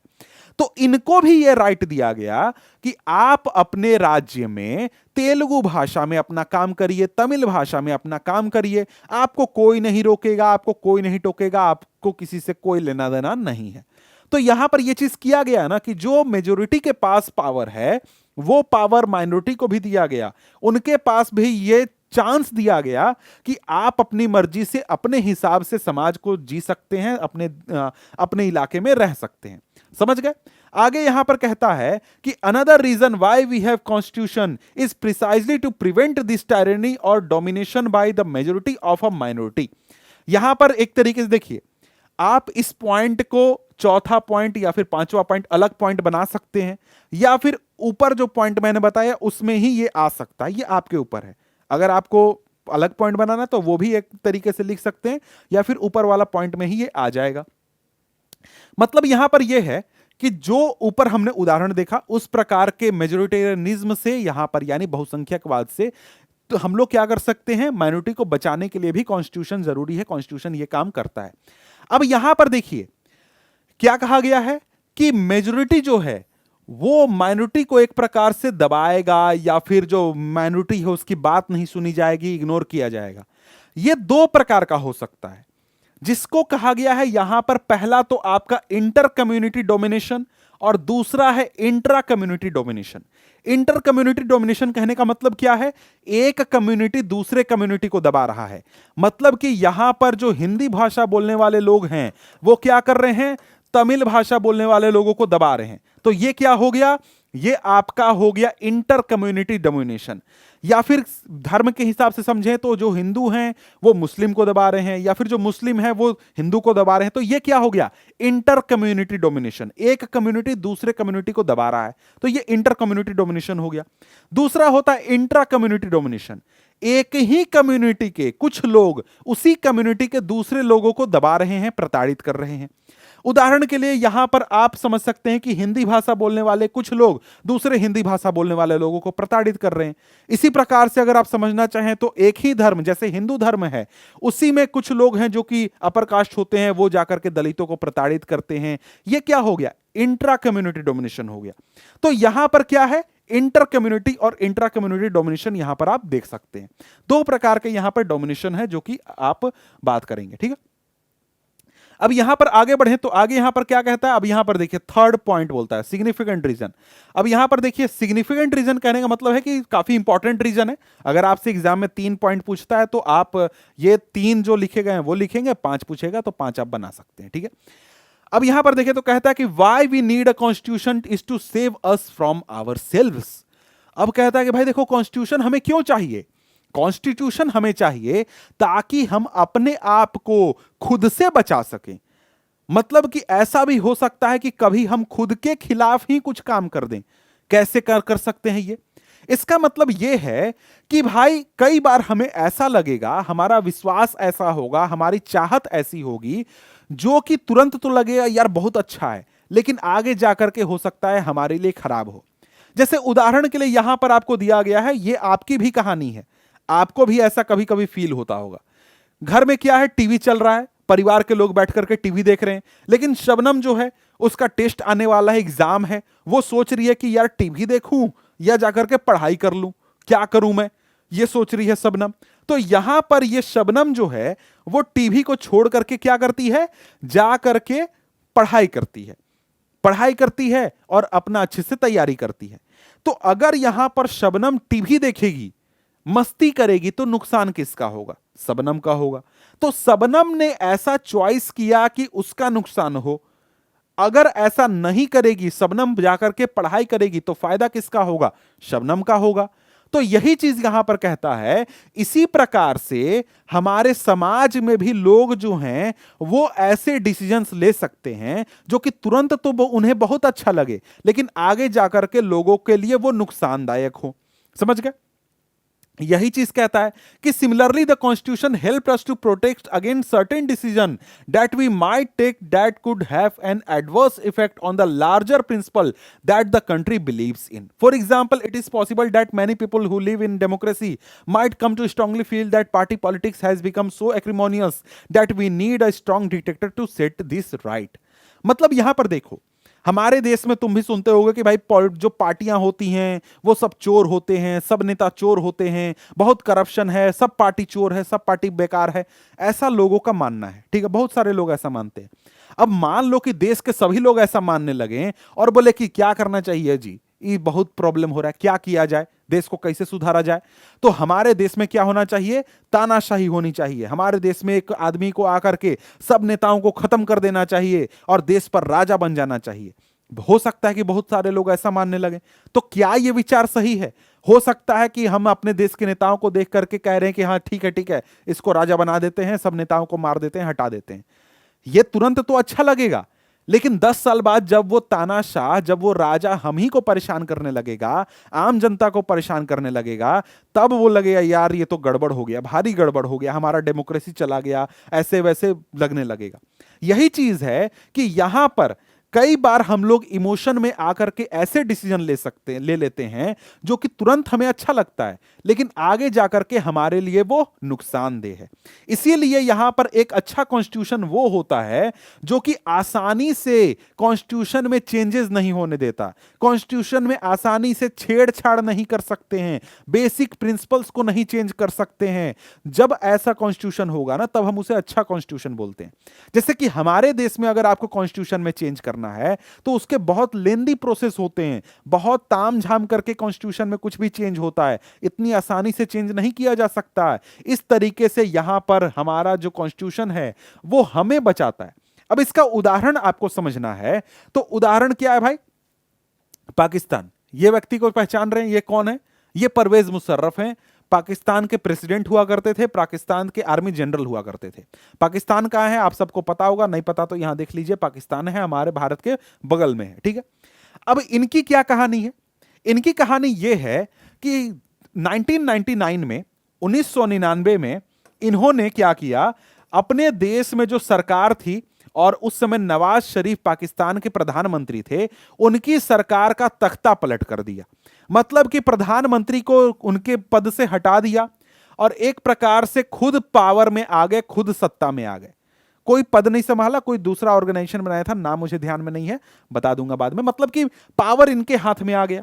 इसके बाद जाकर के इन्होंने 2002 में अपने देश में रेफरेंडम करवाया, मतलब कि जनता से वोटिंग करवाया कि भाई मैं प्रेसिडेंट बनूं या नहीं बनूं, मैं पावर में रहूं या ना रहूं।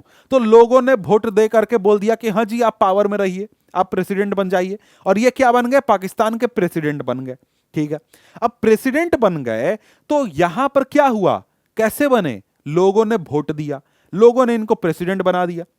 तो क्या हुआ, देश में एक प्रकार से तानाशाही आ गई लोगों के वोटिंग के कारण। तो क्या यह अच्छा चीज हुआ, नहीं, अच्छा तो नहीं हुआ। उस समय लोगों को अपने देश में भले ही हो सकता है लगा कि यार सब नेता चोर है, खराब है, क्या करो, इन्हीं को तानाशाही लागू कर दो, इन्हीं को प्रेसिडेंट बना देते हैं, सारा पावर इन्हीं के पास होगा, बहुत मस्ती से पूरा देश चलेगा। लेकिन क्या ये अच्छा हुआ, नहीं, अच्छा नहीं हुआ। आगे जाकर के बहुत सारे प्रॉब्लम्स हुए, बाद में इनको जाकर के 2007 में अपना पद छोड़ना पड़ा, बहुत इन्होंने गलतियां की थी, ये सारी चीजें हुई थी, ठीक है। तो ये उदाहरण है कि भाई कई बार ऐसा होता है कि हम लोग यहां पर इमोशन में आकर के कई डिसीजन ऐसे ले लेते हैं जो कि हमारे लिए तुरंत तो लगता है कि अच्छा है, लेकिन आगे जाकर के हमको नुकसान वो पहुंचा सकता है। तो यहां पर यही चीज समझना था। अब यहां पर देखिए, अब यहां पर आप लोग जितने भी इंपॉर्टेंट पॉइंट्स थे वो सारी चीजें समझ गए। यहां पर ये आपको प्रैक्टिस के लिए दिया गया है कि आपको कंडीशन समझाया गया है और यहां पर उसमें जो हमारे कॉन्स्टिट्यूशन का कॉन्स्टिट्यूटिव रूल है वो किस प्रकार से काम करेगा या फिर उसको कैसे रोकेगा। ठीक है, अब हम क्या करने वाले हैं, यहां पर हम लोग इंडियन कॉन्स्टिट्यूशन के की फीचर्स को पढ़ने वाले हैं। तो कहता कि now let us try understand the ways in which the above points get translated into certain ideals and rules by studying some key features of Indian constitution. क्या पढ़ेंगे हम लोग, अपने देश के कॉन्स्टिट्यूशन के की फीचर्स को, यानी कि जो इंपॉर्टेंट फीचर्स हैं इनको अब हम यहां पर पढ़ेंगे। लेकिन यहां पर हम लोग की फीचर्स को पढ़ने से पहले हम लोग समझने वाले हैं कि जो हमारे देश के कॉन्स्टिट्यूशन का डेवलपमेंट हुआ, जो हमारे देश का कॉन्स्टिट्यूशन बना, उसका बैकग्राउंड क्या था, कैसे बना, किन आइडियल्स को, किन चीजों को ध्यान में रख करके हमारे देश के लीडर्स ने कॉन्स्टिट्यूशन को बनाया था। तो कहता है कि by the beginning of 20th century the Indian national movement have been active in the struggle for independence from British rule for several decades. तो यहां पर जब 20th सेंचुरी की शुरुआत हुई थी, यानी 1910 1920 की बात करता है कि जब ऐसा समय आया था, उस समय इंडियन नेशनल मूवमेंट कई दशकों से चल रहा था, यानी कि 30 40 50 सालों से इंडियन नेशनल मूवमेंट चल रहा था। 1857 के बाद से लगातार चल रहा था। ठीक है, तो इस फ्रीडम स्ट्रगल के दौरान, यानी जब हमारे देश के लीडर्स इंडिया को आजाद कराने के लिए आंदोलन कर रहे थे, इस आंदोलन के दौरान जो नेशनलिस्ट थे, मतलब कि जो हमारे देश को आजाद देखना चाहते थे, राष्ट्रवादी लोग थे, इन्होंने बहुत सारा समय बिताया ये सोचने में, इमेजिन करने में, ये प्लान करने में कि जब हमारा देश आजाद हो जाएगा तब हमारा देश कैसा होगा, कैसा दिखेगा, किस नियम कानून के हिसाब से हमारा देश चलेगा। इस चीज को सोचने में, विचार करने में, डिस्कस करने में बहुत सारा समय लगाया। अब देखिए, ये जो लोग थे, ये सारे लीडर जो थे, जो कि इस तरह की बातें सोच रहे थे, इस तरीके के काम के ऊपर ध्यान दे रहे थे, ये जब ब्रिटिशर्स के रूल के अंदर थे, जब अंग्रेजों का शासन था, तब इन्होंने देखा था कि भाई देखो, यहां पर अंग्रेजों के बनाए हुए कानूनों के हिसाब से हमको चलना पड़ता है, और साथ में जो कानून अंग्रेजों ने बनाए हैं हमसे पूछ करके बनाए नहीं हैं, हमको एक तरीके से प्रताड़ित किया जाता है अंग्रेजों के बनाए गए कानूनों के द्वारा। तो जो इस प्रकार के शासन को उन्होंने देखा था कि अंग्रेज जो है वो किसी को उठाकर जेल में डाल देते हैं, किसी से कुछ पूछते नहीं है, किसी को उठाकर कोई कानून बना दिया, कोई ज्यादा बोल रहा है तो उसको जेल में डाल दिया, किसी को कुछ भी सजा दे दिया, जैसा अंग्रेज को मन करेगा वैसा करेंगे, इस प्रकार के शासन को उन्होंने देखा था। तो यहां पर जब इस प्रकार के शासन को उन्होंने देखा, इस प्रकार के अथॉरिटेरियन रूल को देखा, तो उसके बाद जो इंडियन लीडर्स थे उनको यह महसूस हुआ कि भाई देखो, जब भी हमारा देश आजाद होगा ना, हमारे देश में क्या होगा, जो इंडियंस होंगे वो क्या होंगे, एक डेमोक्रेसी के पार्ट होंगे। मतलब हमारे देश में कैसा गवर्नमेंट होना चाहिए, डेमोक्रेसी होना चाहिए, जहां पर जो सरकार है वो जनता के हिसाब से काम करे, जनता जैसा चाहे वैसा काम करे, और सभी लोगों को इक्वल ट्रीटमेंट मिले, ताकि सभी लोग सरकार में भी शामिल हो सकें और साथ में किसी के साथ किसी भी प्रकार का कोई भेदभाव ना हो। क्यों? क्योंकि इन्होंने देखा था कि क्या जब अंग्रेज जो हैं भारतीयों के ऊपर शासन करते थे तो कैसे करते थे, जनता को जब शामिल नहीं किया जाता था तो किस प्रकार से शासन चलता था, और वैसा शासन हमारे देश के लीडर्स भारत में नहीं चाहते थे। कहता कि what remained to be done then was to work out the ways in which a democratic government would be set up in the India and the rules that would determine its functioning। मतलब कि लोगों के मन में, जो हमारे देश के पॉलिटिकल लीडर्स थे वो आजादी से पहले, उनके मन में पहले से क्लियर था कि भाई हमारा देश कैसा होना चाहिए। कैसा होना चाहिए भाई? हमारे देश में डेमोक्रेसी होनी चाहिए, हमारे देश में इक्वालिटी होनी चाहिए, हमारे देश में फ्रीडम ऑफ रिलीजन होना चाहिए, हमारे देश में किसी भी प्रकार का भेदभाव नहीं होना चाहिए। तो ये सारे जो आइडियल्स थे लोगों के मन में पहले से क्लियर थे कि भाई जब हमारा देश आजाद होगा तो हमें कैसा देश बनाना है, ये सब लोगों को पहले से क्लियर था, पता था। ठीक है, अब यहां पर ये सिर्फ ये बाकी रह गया था कि हम लोग क्या करें, कानून लिखें, और कानून लिख करके कैसा सरकार बनेगा, प्रधानमंत्री होंगे, राष्ट्रपति होंगे, पुलिस को कौन ऑर्डर देगा, आर्मी को कौन ऑर्डर देगा, इस प्रकार के सेटअप रूल्स वगैरह लिखना केवल बाकी था। तो इस तरीके के रूल को लिखने के लिए, ये सारा काम करने के लिए हमारे देश में क्या बनाया गया? कॉन्स्टिट्यूएंट असेंबली बनाया गया। कॉन्स्टिट्यूएंट असेंबली के बारे में थोड़ी मोड़ी बात हम लोग पहले कर चुके हैं। तो कॉन्स्टिट्यूएंट असेंबली में करीब 300 की संख्या में लोग थे, जिन्होंने 1946 में यह काम शुरू किया, 1949 नवंबर में काम अपना खत्म किया, और इसके साथ ही यहां पर हमारे देश के कॉन्स्टिट्यूशन को तैयार किया कि भाई हमारा देश का कॉन्स्टिट्यूशन कैसा होगा, क्या होगा, ये सारी चीजें इन्होंने लिख करके तैयार की। अब यहां पर आगे बढ़ें तो आगे यहां पर पढ़ने से पहले यहां पर एक व्यक्ति के बारे में बात करते हैं, जिनका नाम है डॉक्टर बाबा साहेब अंबेडकर, जिनका पूरा नाम है डॉक्टर भीमराव अंबेडकर, लेकिन प्यार से लोग उन्हें बाबा साहेब भी पहले कहते हैं, बुलाते हैं। और इनको फादर ऑफ इंडियन कॉन्स्टिट्यूशन कहा जाता है। क्यों? क्योंकि जो कॉन्स्टिट्यूशन का ड्राफ्ट था वो इनके द्वारा तैयार किया गया था। मतलब कि बेसिकली कॉन्स्टिट्यूशन कैसा होगा, कौन कौन सा पार्ट होगा, कौन सा सेक्शन होगा, इस प्रकार की चीजें इनके द्वारा तैयार की गई थी। और फिर उसके साथ कॉन्स्टिट्यूशन पर डिबेट हुआ था कॉन्स्टिट्यूएंट असेंबली में, और फिर उसको फाइनल किया गया था।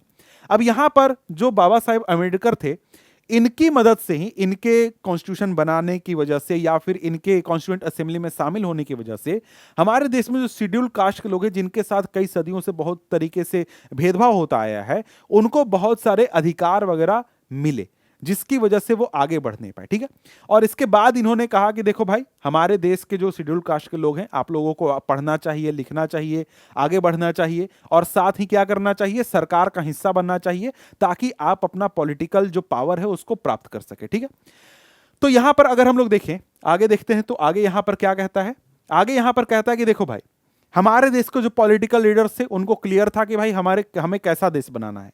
तो प्रॉब्लम क्या था? प्रॉब्लम सिर्फ एक था कि हमें अब क्या करना है? कॉन्स्टिट्यूशन लिखना है, रूल्स एंड रेगुलेशन बनाने हैं कि भाई पार्लियामेंट कैसे चलेगी, असेंबली कैसे चलेगा, मुख्यमंत्री क्या काम करेगा, प्रधानमंत्री क्या काम करेगा, मंत्री क्या काम करेंगे, विधायक क्या काम करेंगे, पुलिस कैसे काम करेगी, सरकार कैसे काम करेगी, ये इस तरीके की चीजें लिखनी थी। ठीक है। अब यहां पर क्या हुआ? ये जो कॉन्स्टिट्यूएंट असेंबली बैठी, इसमें सभी प्रकार के लोग बैठे, मतलब कि हमारे देश के अलग अलग हिस्सों से आए हुए लोग बैठे, जिनका जाति, धर्म, भाषा, क्षेत्र, कल्चर सब अलग अलग था। सभी प्रकार के लोग आकर के यहां पर बैठे, और इस तरीके से जो कॉन्स्टिट्यूएंट असेंबली बनी, वहां पर कॉन्स्टिट्यूएंट असेंबली में सभी प्रकार के लोगों का रिप्रेजेंटेशन हुआ। लेकिन वहां पर प्रॉब्लम्स कई सारे उस समय थे। कैसे प्रॉब्लम्स थे भाई? जिस समय ये कॉन्स्टिट्यूएंट असेंबली बैठी, कब बैठी? 1946 में बैठी। कब बैठी? 1946 में। और आपको पता है कि 46 के बाद 47 में क्या हुआ? हमारा देश का पार्टीशन हो गया। जो कॉन्स्टिट्यूएंट असेंबली थी, उसमें बहुत सारे लोग पाकिस्तान वाले हिस्से से भी थे, तो वो सब यहां से उठ करके चले गए, कहां? पाकिस्तान चले गए अपना कॉन्स्टिट्यूशन बनाने के लिए। ठीक है। इसी प्रकार से जब यहां पर हमारे देश का कॉन्स्टिट्यूशन बन रहा था, उस समय में आज जैसा भारत है वैसा भारत नहीं था, क्योंकि हमारे देश में कई सारे प्रिंसली स्टेट हुआ करते थे। प्रिंसली स्टेट मतलब क्या? वहां पर राजा का शासन था, राजा अपने हिसाब से शासन चलाते थे। और ये प्रिंसली स्टेट जो थे, उनको अंग्रेजों ने ये आजादी दी थी कि आपको मन करे तो भारत देश का हिस्सा बनिए, नहीं मन करे तो आप जाकर के अपना देश खुद से बना लीजिए और अपना शासन चलाइए। इस तरीके के बहुत सारे प्रॉब्लम्स थे। और साथ में हमारे देश की जो गरीबी थी उस समय बहुत ज्यादा थी, और लोग जो थे वो बहुत बुरी स्थिति में थे। तो इन सब चीजों को ध्यान रख करके, इन सभी चीजों को ध्यान में रखते हुए हमारे देश का कॉन्स्टिट्यूशन तैयार किया गया था, और इन सभी चीजों के, इन सभी प्रॉब्लम्स के हिसाब से वहां पर डिसीजंस लिए गए थे। और हमारे देश का जो कॉन्स्टिट्यूशन तैयार किया गया, उसमें सभी सेक्शंस को ध्यान में रखा गया। हर हिस्से से आने वाले लोगों की बातें सुनी गई, उनके डिबेट को सुना गया, उनके बातचीत को ध्यान में रखा गया, डिस्कशंस हुए, फिर जाकर के कॉन्स्टिट्यूशन को यहां पर तैयार किया गया, जिसमें कि देश के सभी हिस्से के सभी लोगों के बराबर रिप्रेजेंटेशन को ध्यान रखा गया, कि किसी के साथ किसी भी प्रकार का कोई भेदभाव ना हो, किसी के साथ किसी भी प्रकार का कोई एक तरीके से अलगाव ना हो, सभी लोगों को ये ना लगे, किसी को ये ना लगे कि हमारे साथ ये चीज गलत हुआ है। समझ गए? तो यहां पर अगर हम लोग आगे बढ़ें, तो यहां पर कुछ फीचर्स हैं, बारी बारी से फीचर्स पढ़ते हैं। सबसे पहला फीचर क्या है हमारे देश के कॉन्स्टिट्यूशन का? यह है फेडरलिज्म। फेडरलिज्म बहुत इंपॉर्टेंट कंसेप्ट है, बहुत ही सिंपल सा कंसेप्ट है, आसानी से समझते हैं। तो यहां पर इसके बारे में क्या कहता है कि this refers to the existence of more than one level of government in the country. In India, governments at the state level and at the center. Panchayati Raj is the third tier of government. You have read about in class 6 book. we'll look at the functioning of the state government in your class 7 book and this year we will more about central government. ये चीज कहता है कि देखो भाई class 6 में आपने पंचायत के बारे में पढ़ा, लोकल गवर्नमेंट के बारे में पढ़ा, क्लास 7 में आपने स्टेट गवर्नमेंट के बारे में पढ़ा और क्लास 8 में आप लोग सेंट्रल गवर्नमेंट के बारे में पढ़ने वाले हैं. तो भाई फेडरलिज्म का मतलब क्या हुआ? फेडरलिज्म का मतलब हुआ कि हमारे देश में क्या है, एक से ज्यादा लेवल ऑफ गवर्नमेंट है. इसका क्या मतलब है? इसका मतलब यह है कि एक ही देश में एक ही हिस्से पर एक नहीं एक से ज्यादा सरकारें शासन कर रही हैं. जैसे ये भारत देश है, भारत देश के लिए एक सरकार है पूरे देश के लिए, जो कि हमारे देश की राजधानी दिल्ली में बैठती है और जिसको कि हम लोग सेंट्रल गवर्नमेंट बोलते हैं या फिर यूनियन गवर्नमेंट बोलते हैं. और यूनियन गवर्नमेंट क्या काम करती है भाई? पूरे इंडिया के कामकाज को देखेगी. मतलब कि इंडिया का रिलेशन और दूसरे देशों से क्या होगा, आर्मी कहां रहेगी, कैसे सरकार इकोनॉमी चलाएगी, ये सब चीजें. मतलब यहां पर एक सरकार है जो कि पूरे देश को देख रही है. उसी देश में, हमारे ही देश में कई सारे राज्य हैं. जैसे कि एक राज्य है उत्तर प्रदेश. उत्तर प्रदेश में भी एक सरकार है जो कि क्या करती है, यूपी राज्य को देखती है. यूपी राज्य में क्या होगा, पुलिस कैसे काम करेगी, अस्पताल कैसे चलेंगे, स्कूल कैसे चलेंगे, इस प्रकार के चीजों को देखती है. इसी प्रकार से हमारे इस यूपी राज्य में भी कई सारे डिस्ट्रिक्ट हैं. ये डिस्ट्रिक्ट जैसे कि बदायूं है, बरेली है, बिजनौर है, गाजियाबाद है, या फिर आपको ललितपुर है, या फिर बहुत सारे आपको डिस्ट्रिक्ट हैं. और डिस्ट्रिक्ट लेवल पर आपको क्या होता है, पंचायती राज सरकार होती है. तो यहां पर देख रहे हैं, जैसे मान लेते हैं कि कोई व्यक्ति यहां पर क्या रहता है, गाजियाबाद में रहता है. ठीक है भाई, गाजियाबाद में रहता है. अब गाजियाबाद के इस व्यक्ति के ऊपर कौन सी सरकार शासन करती है? तो भाई तीनों सरकार शासन करती है पूरे देश के लिए. यहां पर इसके लिए क्या हो गया भाई, सेंट्रल गवर्नमेंट हो गया. राज्य का सरकार, यूपी सरकार भी इसके ऊपर शासन कर रही है. और साथ में उसका जो लोकल सरकार है, अगर शहर में है तो हमारा हो गया नगर निगम, और गांव में है तो नगर पंचायत. तो यहां पर हर व्यक्ति के ऊपर 3 सरकारें शासन कर रही हैं. जैसे मैं यहां पर हूं, सेंट्रल गवर्नमेंट मुझसे इनकम टैक्स लेती है, जो हमारा स्टेट गवर्नमेंट है वो हमसे रोड टैक्स लेती है या फिर जीएसटी लेती है. और साथ में जो लोकल गवर्नमेंट है, जो मेरे शहर की नगर पालिका है, वो नगर पालिका या नगर निगम जो है, वो नगर निगम हमसे सफाई टैक्स लेती है या फिर रोड नाली, इस प्रकार के छोटे छोटे टैक्स लेती है, छोटे छोटे काम करती है. तो यहां पर फेडरलिज्म का मतलब होता है कि एक ही देश में एक ही जनता के ऊपर कई स्तर की सरकारें शासन कर रही हैं. देश के लिए एक अलग सरकार, क्षेत्र के लिए एक अलग सरकार. और हमारे देश में स्पेशल है कि लोकल लेवल पर, जिला लेवल पर, गांव लेवल पर, ब्लॉक लेवल पर एक अलग सरकार, जिसको कि हम लोग लोकल गवर्नमेंट बोलते हैं. ठीक है. तो कहता कि the vast number of communities in India. अब यहां पर आपको यह समझना है, क्या सवाल क्या आएगा कि भाई हमारे देश में फेडरलिज्म की क्यों जरूरत है, हमारे देश में फेडरलिज्म क्यों होना चाहिए. तो भाई इसका आंसर यहां पर यह है कि अगर आप इंडिया को देखें तो इंडिया में बहुत सारी कम्युनिटीज रहती हैं. बहुत सारी कम्युनिटीज कहने का मतलब क्या, यहां पर आपको बहुत वैरायटी ऑफ लोग रहते हैं. जैसे कि यहां पर हम लोग देखें तो हमारे देश में बहुत ज्यादा लैंग्वेज के ऊपर वेरिएशन है. अलग अलग रीजन में अलग अलग लैंग्वेज बोला जाता है. अलग अलग आपको रिलीजन यहां पर फॉलो होता है. और साथ में हर रीजन का, हर क्षेत्र का अपना अपना कल्चर होता है. तो यहां पर अगर आप देखें तो हमारे देश में अगर आप देखें तो अलग अलग इलाकों में अलग अलग तरीके के लोग रहते हैं. उनके डिजायर अलग अलग होते हैं, उनके रिक्वायरमेंट अलग अलग है. जैसे इंडिया में अगर आप देखें तो यहां पर कश्मीर में रहने वाले व्यक्ति की जरूरत अलग है.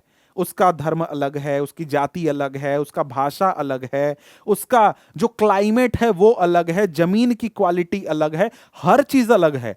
उसी प्रकार से इस जम्मू कश्मीर के व्यक्ति के कंपैरिजन में राजस्थान में रहने वाले व्यक्ति का जो सब चीज है अलग है. उसका जमीन का क्वालिटी अलग है, उसका क्लाइमेट अलग है, उसका भाषा अलग है, रिलीजन या फिर जाति या फिर मतलब हर चीज अलग है. और इसके कंपैरिजन में महाराष्ट्र या फिर इसके कंपैरिजन में केरल में रहने वाले व्यक्ति का अलग है. हर चीज, हर किसी का हर चीज अलग है. तो भाई मान लो कि हमारे देश में सिर्फ और सिर्फ एक सरकार होती जो कि दिल्ली में बैठती और वो पूरे देश का डिसीजन लेती, तो क्या वो सरकार सभी लोगों का ख्याल रखने पाती? नहीं रखने पाती. क्योंकि अलग अलग इलाकों में लोगों की जरूरतें अलग अलग हैं, इसलिए यहां पर हमारे लिए जरूरी है कि हम क्या करें, अपने देश में हर क्षेत्र में एक लोकल सरकार बैठा दें जो कि लोकल प्रॉब्लम्स को डील करेगी, लोकल जो जरूरतें हैं उसको पूरा करने का काम करेगी। और इसलिए हमारे देश में यहां पर जो हमारा देश है वहां पर हम लोग फेडरलिज्म को लागू करते हैं। अब आपके मन में सवाल है कि सर ठीक है, स्टेट तो बना दिया, ये पंचायत काहे बनाया, ये गांव के ऊपर लेवल के ऊपर पंचायत क्यों बनाया, या फिर शहर में नगर निगम क्यों बनाया, उसको कॉन्स्टिट्यूशन में लिखने की क्या जरूरत थी? भाई उसका कारण यह है कि हमारे देश की तुम आबादी देखो और क्षेत्र देखो। भाई यूपी देश जो है ना, सॉरी यूपी जो राज्य है जिसकी आबादी 23 करोड़ है, आबादी रशिया से ज्यादा है, जर्मनी जापान सबसे ज्यादा है। तो भाई सोचो ये यूपी राज्य कितना बड़ा है। यूपी सरकार को अपने राज्य में शासन करना बहुत मुश्किल है क्योंकि यूपी राज्य बहुत बड़ा है। इसलिए हमने क्या किया, लोकल लेवल पर एक सरकार बैठा दिया जो कि अपने गांव की परेशानियों को सॉल्व करेगी, अपने शहर की परेशानियों को सॉल्व करेगी, अपने मोहल्ले की परेशानियों को सॉल्व करेगी। इसलिए हमारे देश में यहां पर फेडरलिज्म की जरूरत है। यहां पर यही चीज कहता है कि the vast number of communities in India meant that system of government needed to be devised that did not involve any person sitting in the capital city of Delhi and making decision for everyone. वही चीज है भाई कि हमें एक ऐसा system बनाना था ताकि ऐसी सरकार ना हो कि दिल्ली में एक आदमी बैठ करके सारे लोगों के लिए डिसीजन ले, बल्कि यहां पर हमारे लिए जरूरी था कि हम लोग स्टेट में भी सरकार बना दें ताकि एक खास एरिया के लिए वो सरकार डिसीजन ले सके।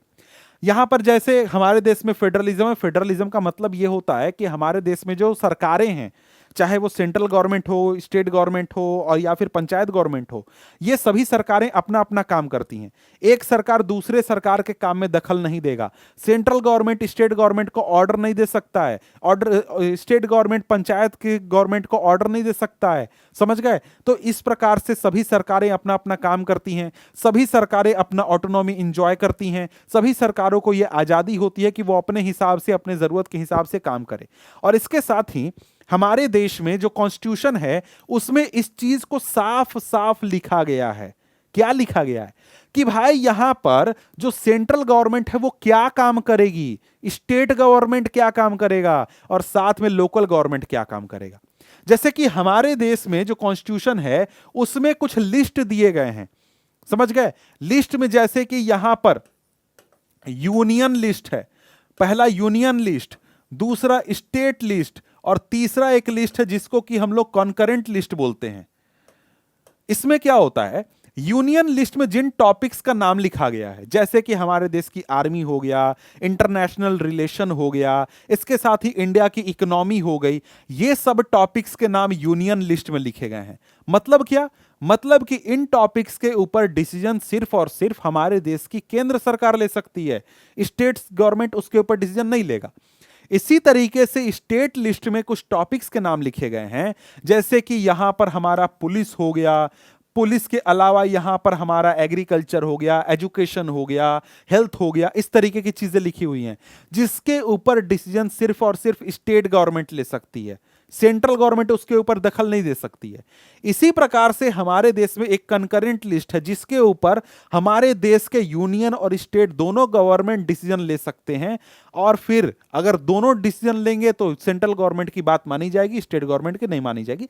ये चीजें आप आगे के क्लासेस में डिटेल में पढ़ेंगे, लेकिन इसको समझ लीजिए। इसके साथ ही हमारे देश का जो कॉन्स्टिट्यूशन है ये साफ साफ बताता है कि जो हर एक टायर ऑफ गवर्नमेंट है उसको पैसा कहां से मिलेगा और उसको जो काम करना है उसके लिए पैसा कहां से आएगा। सेंट्रल गवर्नमेंट आपसे इनकम टैक्स लेती है, इनकम टैक्स जो लोग देते हैं वो सेंट्रल गवर्नमेंट को देते हैं, स्टेट गवर्नमेंट इनकम टैक्स नहीं लेती है। इसी प्रकार से जो स्टेट गवर्नमेंट होता है वो वैट लेती है।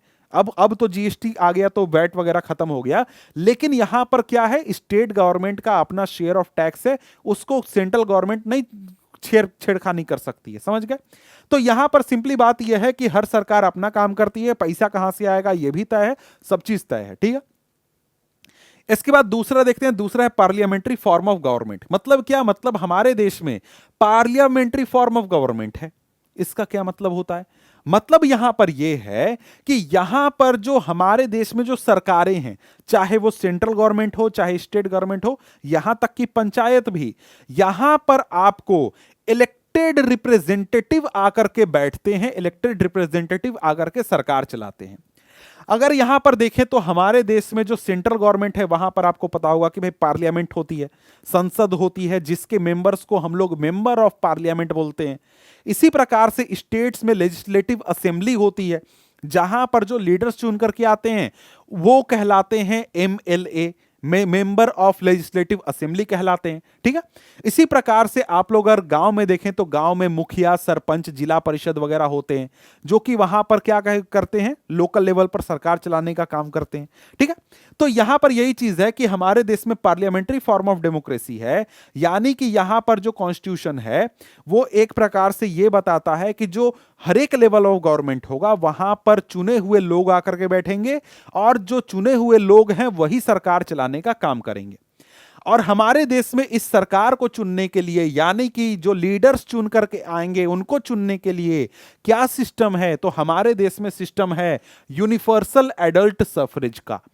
ये यूनिवर्सल एडल्ट सफरेज क्या होता है, इसका क्या मतलब होता है? इसका मतलब होता है कि एक निश्चित एज के बाद, हमारे देश में कौन सा एज, हमारे देश में 18 ईयर्स, यानी कि हमारे देश में 18 साल की उम्र हो जाने के बाद आप कोई भी हो, कितने भी पढ़े लिखे हो, कितने भी आप उम्र दराज हो, कुछ भी हो, मतलब 100 साल हो गया फिर भी कोई दिक्कत नहीं है, आप लड़का हैं, लड़की हैं, कुछ भी हैं, इसके साथ ही आप कहीं रहते हैं इंडिया में, कुछ भी हैं, बस आपका उम्र अगर 18 साल हो गया तो आप वोट डाल सकते हैं और अपनी सरकार को चुन सकते हैं। समझ गए? तो मतलब यहां पर क्या है, मतलब यहां पर यह है कि आपको वोटिंग का अधिकार मिलेगा। आप भारत के नागरिक हैं और आपकी उम्र 18 साल है तो आपको वोटिंग का अधिकार दिया जाएगा। ठीक है, कहता है कि when they were making the constitution, the members of constituent assembly felt that the freedom struggle had prepared the masses for universal adult suffrage and that this would help encourage a democratic mindset and break the cultures of traditional caste, class and gender hierarchies। मतलब कि universal adult suffrage आने की वजह से जो पुरानी व्यवस्थाएं हैं, जाति प्रथा है, या फिर एक तरीके से जो हमारे देश में डेमोक्रेटिक सेटअप है उसको मजबूत करने में यहां पर मदद मिलेगा और जो पुरानी व्यवस्थाएं हैं उसको खत्म करने में मदद मिलेगा। ठीक है, इसके साथ ही यहां पर यह होता है कि हमारे देश की जो सरकार है उसको चुनने में डायरेक्ट पार्टिसिपेशन किसका होता है, भारत की जनता का होता है। मतलब जो सरकार में लोग बैठे हुए हैं उसको डायरेक्टली हम लोग यहां पर यानी भारत की जनता चुन करके भेजते हैं, तब वो लोग वहां पर जाकर के बैठते हैं और अपनी सरकार को चलाने का काम करते हैं। यहां पर आगे कहता है कि also every citizen of the country is irrespective of his or her social background can also contest in the election, यानी कि हमारे देश का कोई भी व्यक्ति जाकर के इलेक्शन में पार्टिसिपेट कर सकता है और जो पॉलिटिकल पद है, जो राजनीतिक पद है, उस पर जाकर के बैठ सकता है। लेकिन यहां पर एक चीज चेंज है कि जैसे 18 साल की उम्र में आप जाकर के वोट दे सकते हैं, लेकिन अगर आपको पॉलिटिकल लीडर बनना है तो आपको उम्र चाहिए 25 यानी 25। ठीक है, अब यहां पर देखें तो आगे यहां पर हमारे सामने अगला इंपॉर्टेंट की फीचर है कॉन्स्टिट्यूशन का, वो है सेपरेशन ऑफ पावर्स। ये बहुत ही सिंपल सी चीज है क्योंकि इसके बारे में हम लोग पहले बात कर चुके हैं। सेपरेशन ऑफ पावर में यहां पर कहता है कि कॉन्स्टिट्यूशन के हिसाब से हमारा जो स्टेट है, स्टेट मतलब क्या, हमारा देश, इंडिया की बात हो रही है यहां पर, स्टेट राज्य वाला स्टेट नहीं बोला जा रहा है, इंडिया के पावर की बात हो रही है कि हमारे देश में जो स्टेट है, सरकार है, उसका 3 ऑर्गन होगा। सरकार मतलब जो केंद्र सरकार, राज्य सरकार, वो सरकार नहीं, इंडिया का पावर। इंडिया मतलब यहां पर जुडिशरी, हमारा पार्लियामेंट, हमारा एग्जीक्यूटिव, सबको ऐड कर दो तो हमारा पूरा इंडियन स्टेट बनता है। ठीक है, तो यहां पर हमारे देश का जो पावर है उसके 3 हिस्से होंगे। पहला होगा लेजिस्लेचर, दूसरा एग्जीक्यूटिव और तीसरा जुडिशरी। अब यहां पर तीनों के रोल अलग अलग होंगे, तीनों के फंक्शनिंग अलग अलग होंगे, तीनों एक दूसरे के इंडिपेंडेंट काम करेंगे। आइए पढ़ लेते हैं। कहता है कि the legislature refer to our elected representative, मतलब जो एमएलए होते हैं, एमपी होते हैं, जो पंचायत में मुखिया वगैरह चुन करके आते हैं, ये कहां कहां से हिस्सा होते हैं, ये हमारे होते हैं लेजिस्लेचर का हिस्सा। इसके साथ ही अगर हम लोग देखें तो एग्जीक्यूटिव आपको होते हैं, ये एक तरीके से आपको सरकार के वो हिस्से हो गए जिनको की रूल लागू करने का जिम्मेदारी होती है। मतलब कि यहां पर लेजिस्लेचर मतलब क्या है, जो पार्लियामेंट है, जो असेंबली है, इसका काम क्या है, इसका काम है यहां पर कानून बनाने का, कानून को नया कानून बनाने का, पुराने कानून खत्म करने का, कानून में सुधार करने का काम है लेजिस्लेचर का, संसद का, और साथ में हमारे जो विधानसभा है उसका, ठीक है।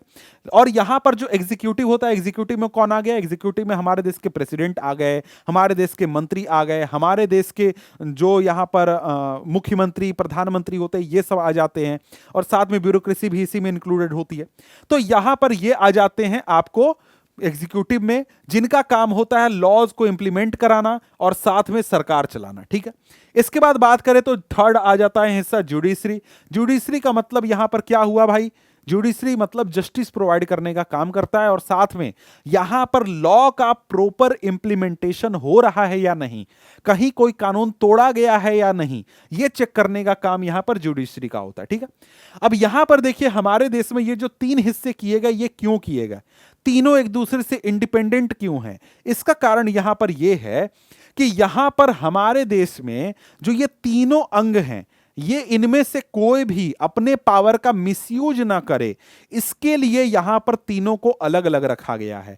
तीनों के पावर्स अलग अलग रखे गए हैं, तीनों एक दूसरे के काम में दखल नहीं दे सकते हैं, तो ये तीनों एक दूसरे के ऊपर कंट्रोल या फिर मैनेज करने का काम करते हैं।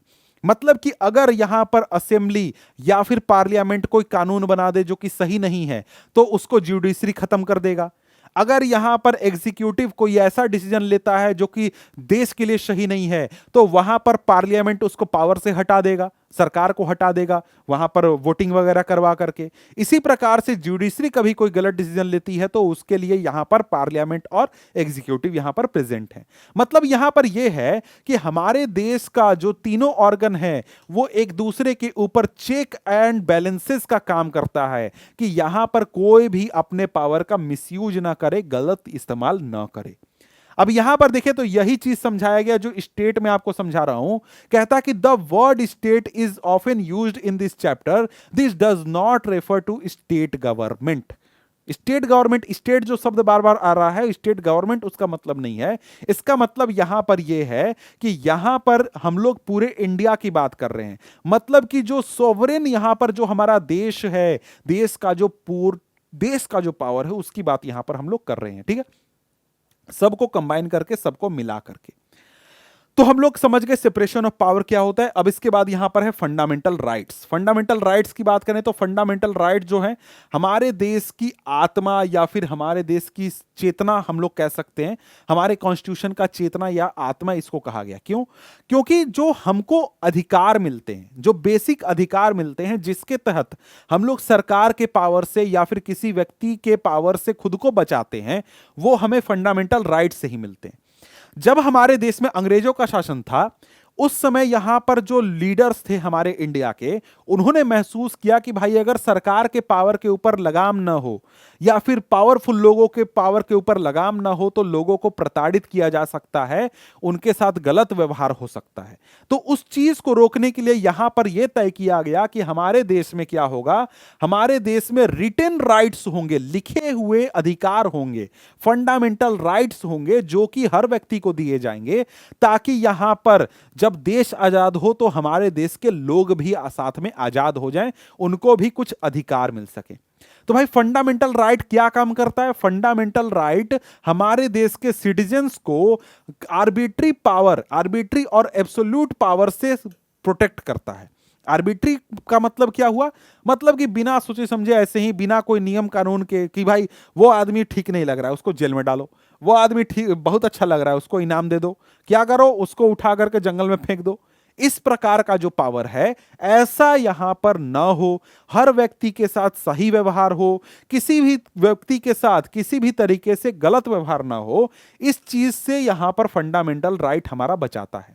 मतलब कि एक प्रकार से कॉन्स्टिट्यूशन में ये फंडामेंटल राइट लिखने का मतलब ये है कि हमारे पास ये गारंटी है, आपके और मेरे पास ये गारंटी है कि जो सरकार है वो भी हमारे कुछ बेसिक अधिकारों को नहीं छीन सकता है।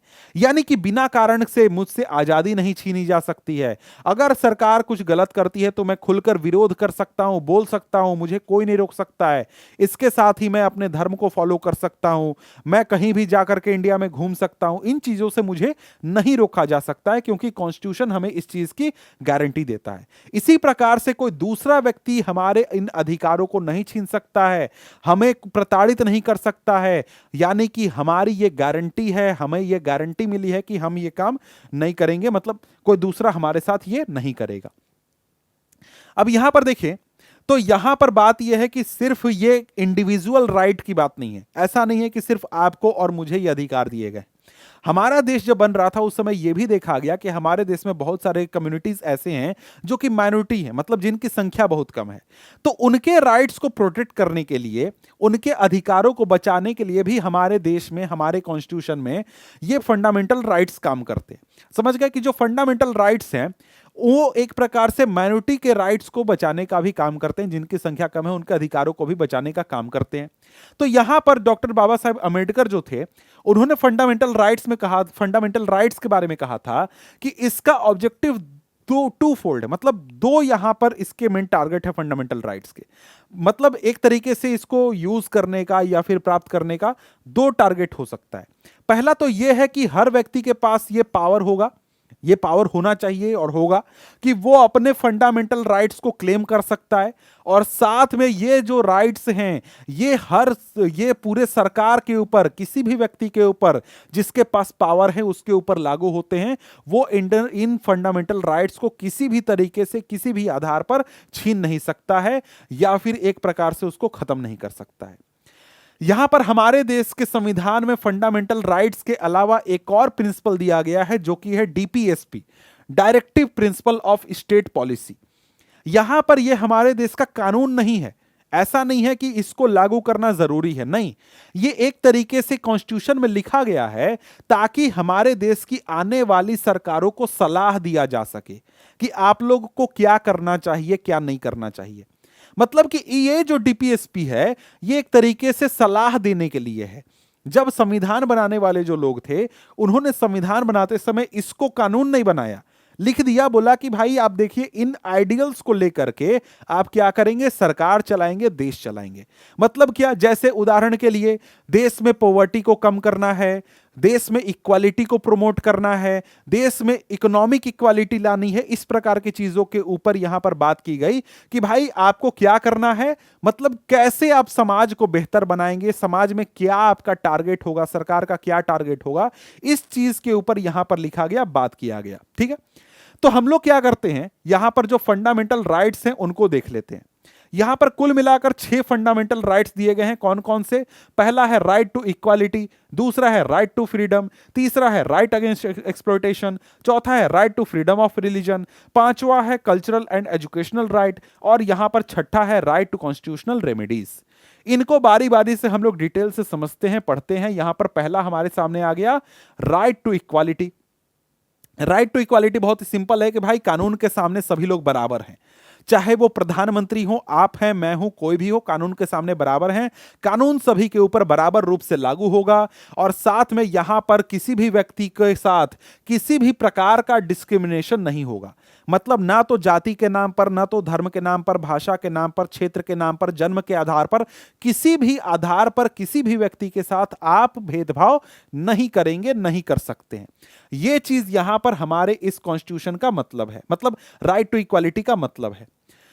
और साथ में यहां पर यह भी है कि जितने भी पब्लिक प्लेसेस हैं, जैसे कि प्लेग्राउंड हो गया, होटल हो गया, शॉप हो गया, किसी भी जगह पर व्यक्ति जा सकता है, कोई किसी को रोक नहीं सकता है। और साथ में सरकार किसी भी व्यक्ति के साथ किसी भी प्रकार का भेदभाव नहीं करेगी, नौकरी के लिए या फिर किसी भी प्रकार का बेनिफिट देने के लिए कोई भेदभाव नहीं करेगी।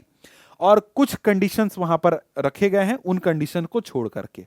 अगला है right to freedom. Right to freedom का मतलब क्या हुआ, यहां पर भाई आपको, मुझे, सबको आजादी है, तो भाई किस चीज की आजादी है? आजादी है कि हम लोग अपनी मर्जी से अपने खुलकर अपने विचार को एक्सप्रेस कर सकते हैं, जो मन करे वो हम बोल सकते हैं। हाँ, बस ये बात है कि किसी को गाली नहीं दे सकते, किसी का अपमान नहीं कर सकते हैं। लेकिन अगर मेरे मन में कोई विचार आ रहा है तो मैं विचार को एक्सप्रेस कर सकता हूं, अपनी बातें बोल सकता हूं। ऐसा नहीं कि भाई सरकार को पसंद नहीं आया है तो हम नहीं बोलेंगे, ऐसी बात नहीं हो सकती है यहां पर, समझ गए? तो यहां पर साथ में हम लोग एसोसिएशन बना सकते हैं। मतलब हमको कोई कमेटी बनाने का मन किया, ग्रुप बनाने का मन किया, संगठन बनाने का मन किया तो हम बना सकते हैं, कोई हमको नहीं रोकेगा। हम देश के किसी हिस्से में जाकर के घूम सकते हैं, किसी भी हिस्से में जाकर के बस सकते हैं, घर बना सकते हैं, कोई हमको नहीं रोकेगा। इसके साथ ही हम कोई भी प्रैक्टिस, कोई भी प्रोफेशन या फिर ऑक्यूपेशन कर सकते हैं, या कोई भी बिजनेस कर सकते हैं। मुझे मन करेगा दुकान खोलूंगा, मुझे मन करेगा नौकरी करूंगा, मुझे मन करेगा मैं घूमूंगा, कोई मुझे नहीं रोकेगा, कोई मुझे ऑर्डर नहीं दे सकता है। इसके बाद यहां पर थर्ड आता है राइट अगेंस्ट एक्सप्लॉयटेशन।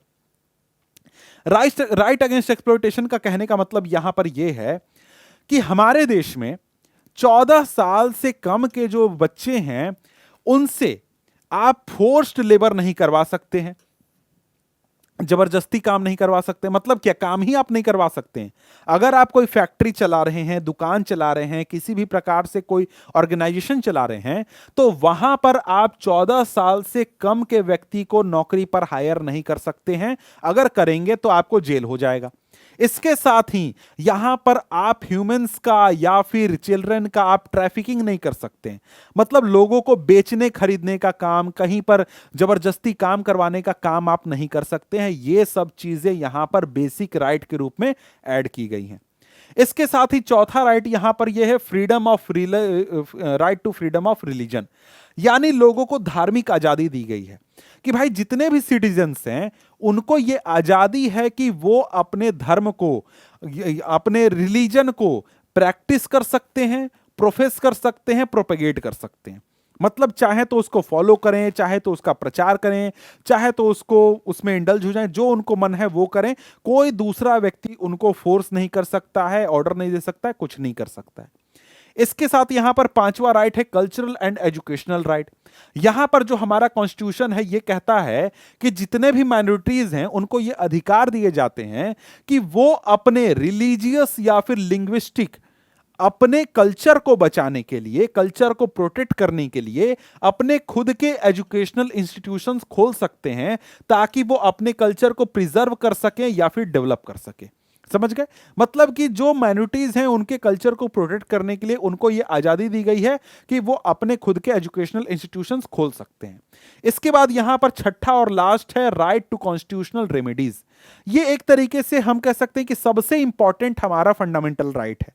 यहां पर यह कहता है कि मान लो किसी व्यक्ति के फंडामेंटल राइट को छीना जाता है, आपको फ्रीडम नहीं दिया जा रहा है, आपको बोलने नहीं दिया जा रहा है, या फिर किसी इलाके में आपको रहने नहीं दिया जा रहा है, तो किसी भी प्रकार से अगर आपके फंडामेंटल राइट को छीना जा रहा है तो यहां पर आपको यह आजादी है कि आप जा सकते हैं कोर्ट में और कोर्ट से ये ऑर्डर ले सकते हैं कि भाई देखो यहां पर हमारे फंडामेंटल राइट को वायलेट किया गया है, हमको इसका सॉल्यूशन दिया जाए। तो मतलब आप कोर्ट में जा सकते हैं, फंडामेंटल राइट कभी भी छीना जाए तो उसको एक प्रकार से आप चैलेंज कर सकते हैं कोर्ट में, ठीक है।